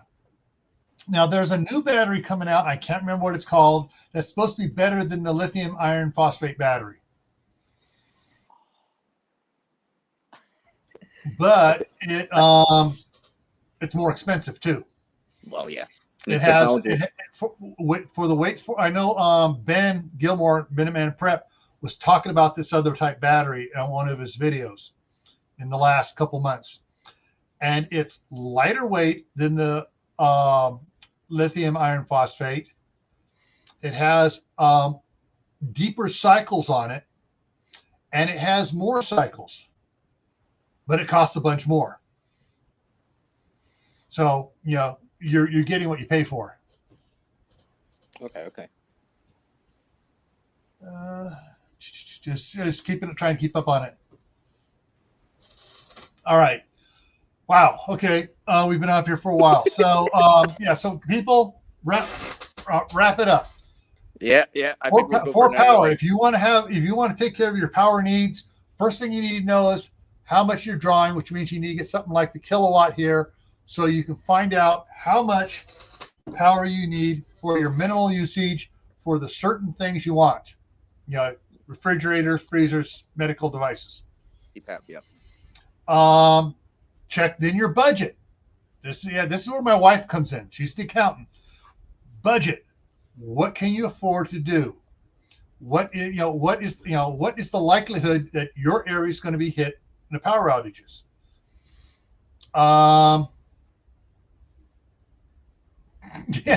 And Tennessee's pushing the high dollar fluke, whatever. And the thing is on I just had a squirrel moment there. So budget, you need to figure out. All right, we in the area we're at, we've only had in the last 10 years, we've only had 2 power outages. They lasted less than 24 hours. Okay. Do you really need to get a $5,000 system right away, anyways? Yeah, $5,000, whatever system. Mm-hmm. Or do you just can you get something a little cheap one like the Goal Zero, 400 or 800 amp, 800 watt system, something just to keep something going for a little bit. Or are you in an area like, we're going to be out for 4 days again, or we're going to be out for another week and a half, and that happens. Storms, the flooding, the hurricanes, right? That all put. I guess fire can do that too. Yeah, tornadoes going through, taking out all the power lines. Yeah. If you're in just a $250 fluke. All right. It'll be a fluke. So your budget, what happens? What are you really worried about happening based on what has happened in the past historically? Is going to help to figure out what you're going to actually need to get. And this is after getting the food and water, right? No. This you don't on prepping. You don't concentrate on one area. You diversify your prepping. You work on everything a little, because if you concentrate just on one thing and you don't get, if you transfer food and water and you don't get medications, and something happens and you need medications, you're screwed. If you diversify and build up a balanced supply, you at least have a balanced time frame for things to recover or to start working on getting certain things else. So thinking on the power supply, before I had my 1 year supply of food, I had several battery units, power stations and generators.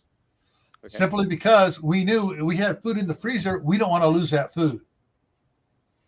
And so to get in the power supply system set up was an insurance policy. Well, I was thinking more if you were starting for someone that's even starting out. My daughter, because everyone always says about water and food.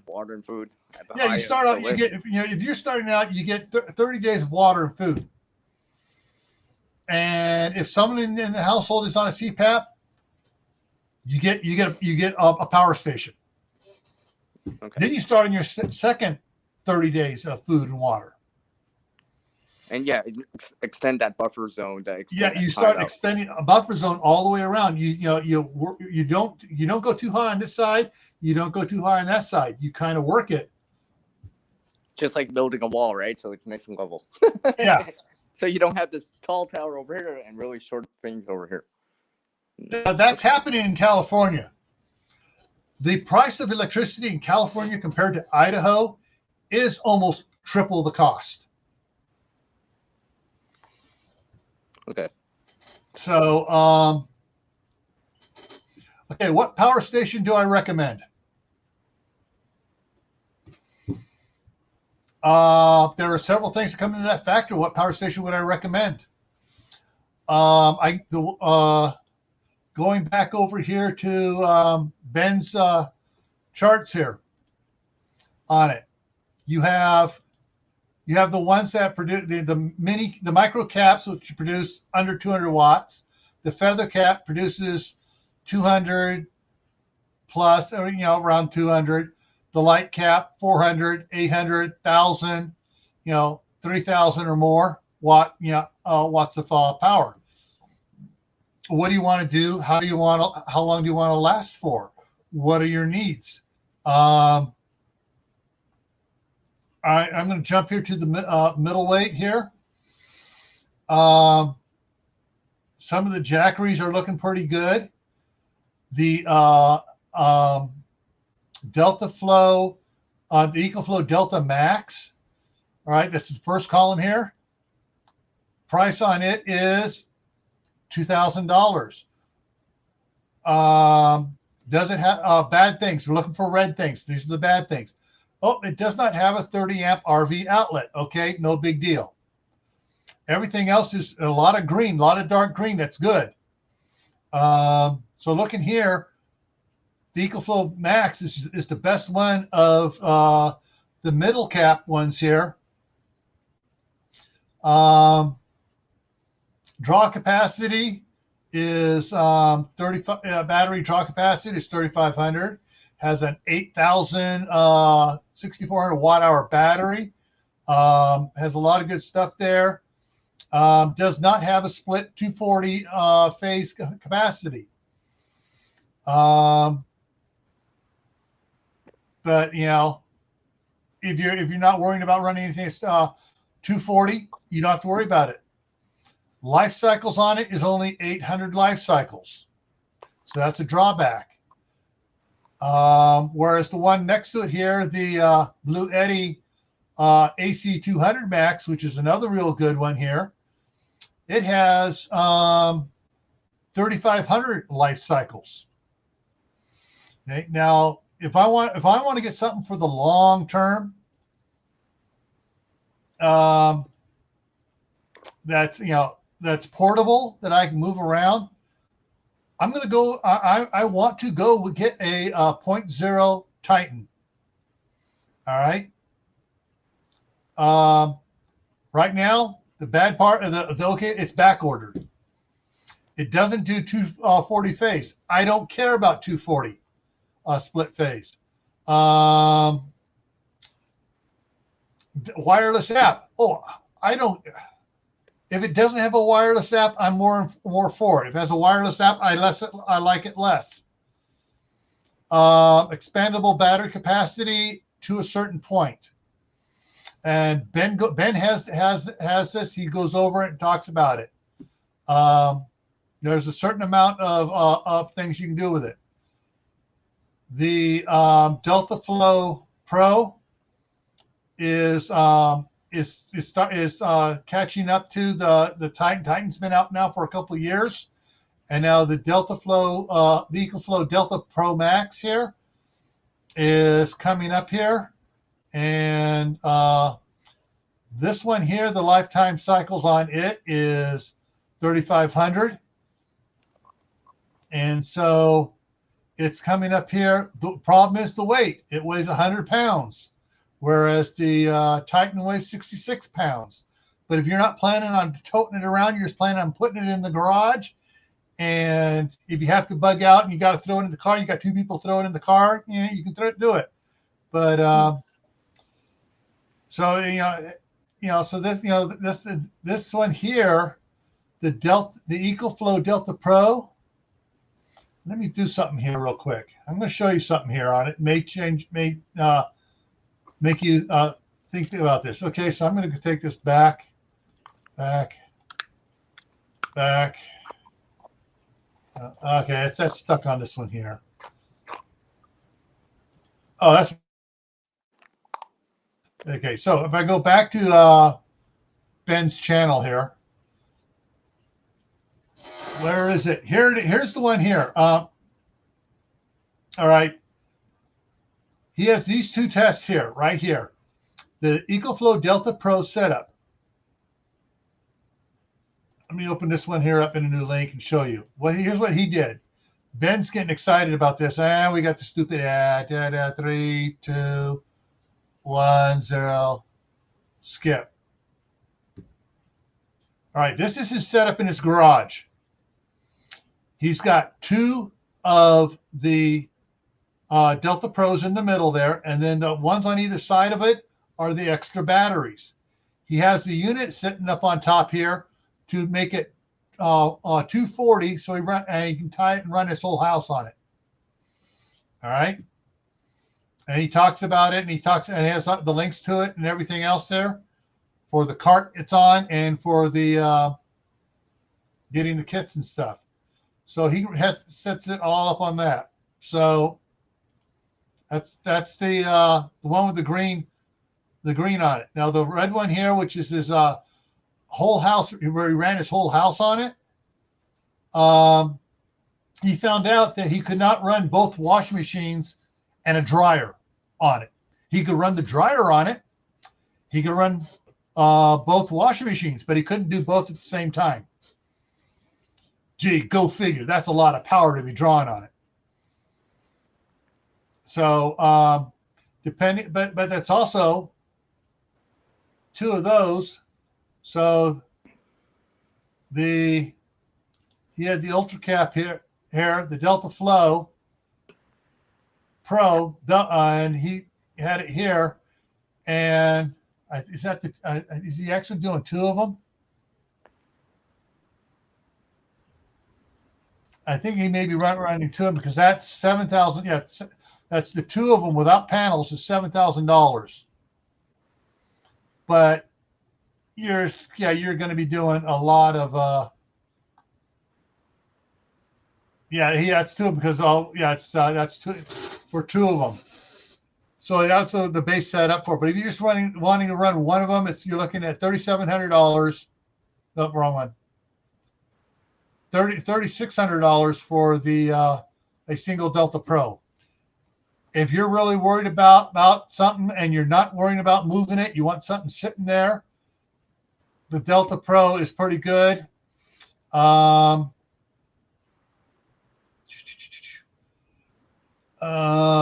Weakness is the weight. Customer service is fair. Expandable panel capacity. And this is when you got to listen to it, explain about it. It's no, but it does have a certain amount of overcharge capacity on it. The fastest charge time on it is 2.5 hours. You can charge it up. But some of them you can't be expandable, is to be able to run it and charge it at the same time. So, yeah, I say you need to do your research on it. If I had the money, I might get the Delta Pro.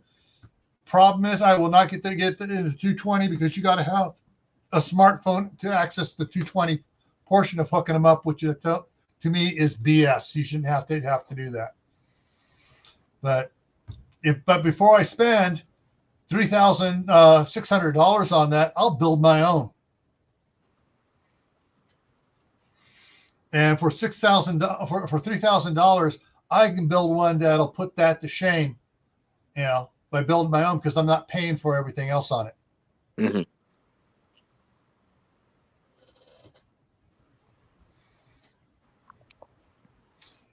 Yeah, a Tennessee Bushcrafter. Hang on a second. Check one thing out here real quick. Go back over here to my other computer. Bring up that. Are you on there? That's cool, TN. Yeah, Tennessee Bushcrafter is not going to win the Camp Patton subscriber giveaway because he hasn't entered. He's giving everyone else a better chance. Yeah, everyone else a fair chance. Yeah. He's being nice to everyone else. But right now, for my on my giveaway on the other channel there, on Camp Patton Family Compound, the big prize, there's only 5 people eligible for the big prize. And those are the channel members for so far. So, but it only costs 99 cents to enter.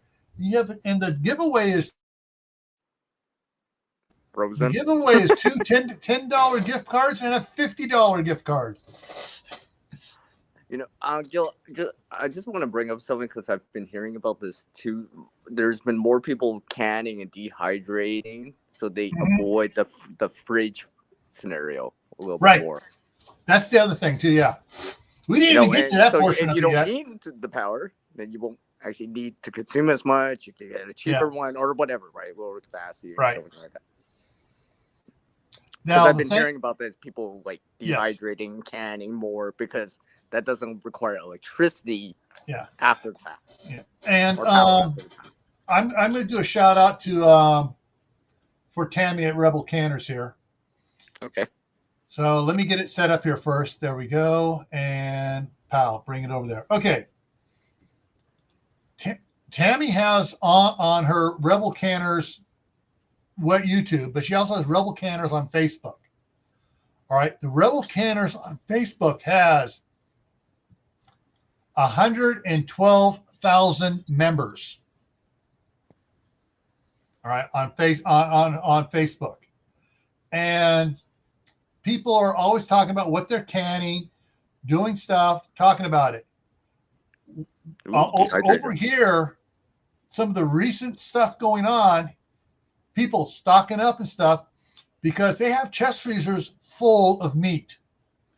And guess what they're doing with that meat? They are canning it, getting the pressure canners and canning it and making, doing it on the, canning their meat onto the shelf where it's, 5-year shelf stable at least if the power goes out.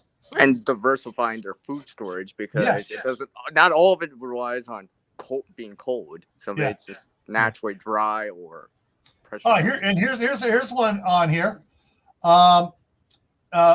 Using for vacuum sealing their canning jars, for certain things, they get the lid vacuum sealer kit from for like a food saver, and then they get a brake bleeder, and they hook the brake bleeder up there and hand pump it to vacuum seal the jar.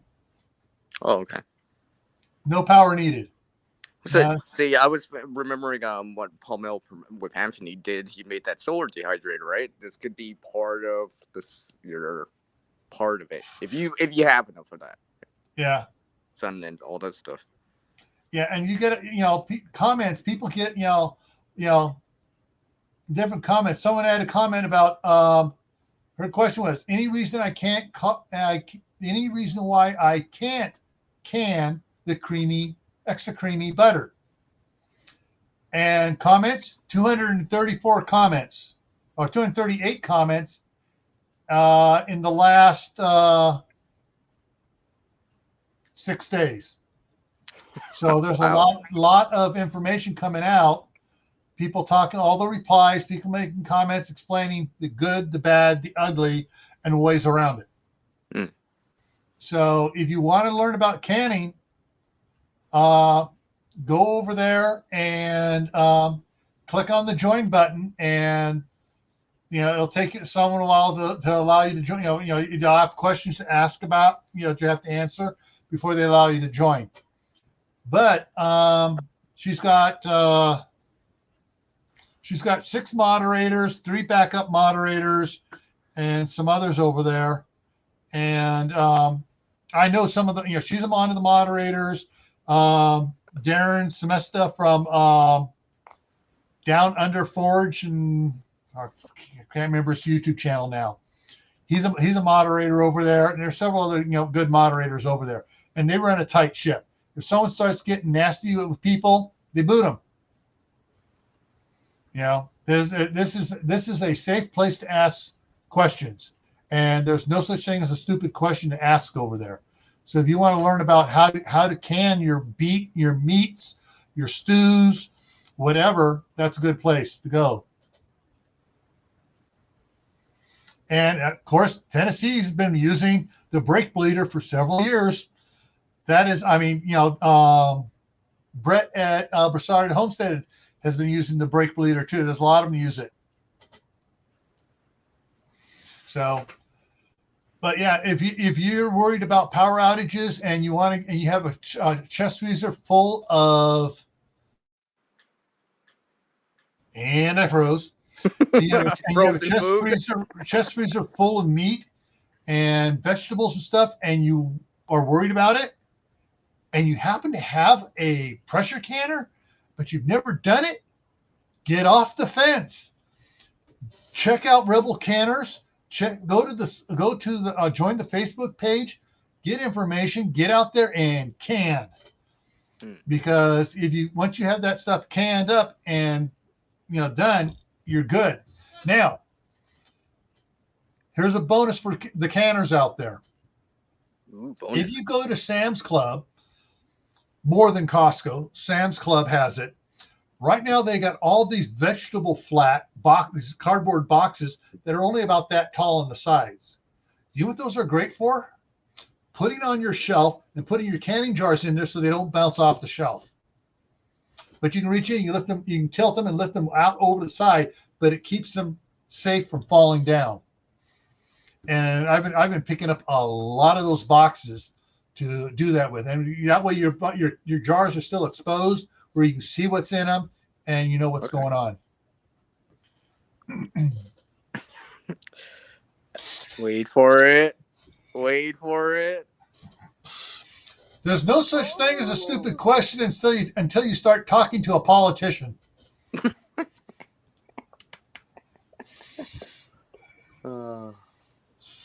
Yeah. Yeah. So the Rebel Canners one, and tell you what I'm going to do here. Control C. There is the Facebook link to Rebel Canners. So there you go on that. All right, so yeah, I'm going to wrap this up now. Yeah, it's time for me to get to bed here. It's 11:30 here where I am, 11:40 where I am here. I know it's a lot later for those of you back east. So yeah. Thanks for keeping us company. Lots of questions. Yeah, I think we learned a lot. Oh wow. I think I definitely learned a lot. Yeah, you've been ordering wide milk. They have dividers between the jars. The last box that I got didn't have any dividers in it, and it was the cardboard. It was a thin, flimsy cardboard box, only about so tall, and had the wrap on it. And it was like once you have the wrap off, it's like crap. Yeah. So yeah, there's a lot of things you can do. If you really need help with anything, if you want to do a one-on-one, I can set up one-on-ones.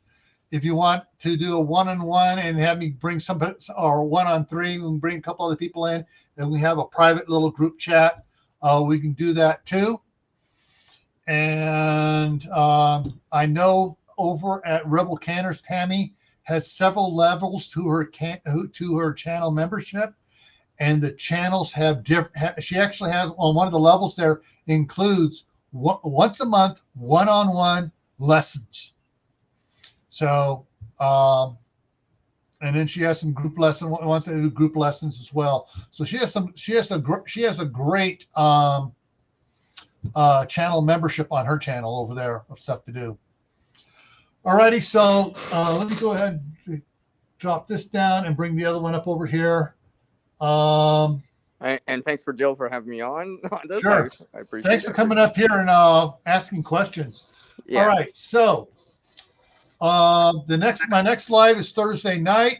It's going to start at it's my midnight ride with GrayManPrepping. It'll start at midnight Eastern time. 9 Pacific. And so hang on here. So yeah, this is the midnight ride with GrayManPrepping. That'll be Thursday. Starts at midnight Eastern, 10 o'clock Mountain Time. Figure out your time zones from that. Next week, Monday, I'm going to try to get Tammy on Patent Family Compound on Monday. It's 8 o'clock Eastern, 6 o'clock Mountain Time. The topic is canning lids. and there is some crap going on out there with name brand canning lids everybody needs to know about, and the alternatives. We're going to be covering a lot of them, and we're talking about certain knockoffs and certain ones that are reusable are absolutely fantastic, and we'll be talking about that Monday at 8 Eastern. Next Tuesday here, we're going to be on Technical Tuesday. We're going to be talking about the topic is building a long-term prepper pantry. Ooh, that'll be food for thought. Yeah, definitely. That'll be food for thought. Make sure you eat before that. You might get hungry. Yeah, and food for life. And just to remind everybody, if you go to both my channels over on Camp Patton Family Compound, the 27th is the subscriber giveaway. And so I'm giving away a bunch of gift cards. They're all Amazon gift cards. So I'll be emailing those gift cards for you. There's $5 gift cards, $10 gift cards, and the grand prize is a $50 gift card, but that's for channel members only. So you got to become a channel member to get into the you got to be in to win. To get the high one. Anyone that's a subscriber can join for the regular giveaways, but then the big ticket numbers now are going to be for channel members because hey, they're paying for the gift cards. So and what do you have to do for it? Someone's asking. Okay, on my homepage. Hang on, let me show you here. Let me go over here. Take that, delete that, close that, close that. Oh, did it wrong. Actually, I can do it here. Hang on a second here. And here, so I'll bring it up off of here. All right, so I'm going to open up Camp Patton Family Compound. It opens up. And this one doesn't show up because it's already been there. But if you go to videos and you scroll back here a little bit and you look down the videos, and it's coming up here right there, 2,500 subscriber giveaway video. The rules are in there. You can jump ahead to 8 minutes and 30 seconds into the video. That's when I start going over the rules. And actually, let me go and pop this up here real quick. What's your age? I prefer not to say. Yes. Mm-hmm. And I'm going to jump forward to it. Okay, and there it is. The rules are at 8 minutes and 58 seconds. And the ad pops up. The rules are that you're not getting an ad before something. Okay. So the ads are in there and it goes over the rules about subscribing. There'll be two giveaway categories. One for anybody and the one for channel members. And where is it here again? Okay, here we go. So I'm giving away two $5 Amazon gift cards to anybody that is a subscriber. If you're a channel member, you have an opportunity for one of the two $10 or the $50 gift card for channel members. So that's what the giveaways are. And right now, what do we got? Bring it back up over here. There are 28 people that are registered for the giveaways. And so I'm not entering because I'm giving everyone else a better chance. That's my excuse. Right. Kaylin said the same thing. I'm giving everyone a better chance.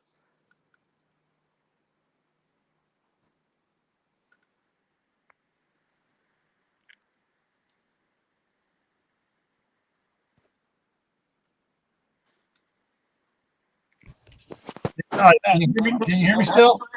Yeah, I thought I lost the volume again like last week. No, it is my mic and everything. So I'm frozen, but I'm ending it here, so I'm not going to worry about that. Yeah, I figured we appreciate everyone dropping in. Yeah, so thank you everyone for coming in, and remember, stay happy no matter what life throws at you. Stay safe. Don't go out and do anything foolish. Keep adding to your preps: water, food, medications, backup batteries. power supplies, flashlights, anything you're going to need to make sure your life is happy and comfortable during disaster. All right. And with that, I'll see you all later. Take care, everyone.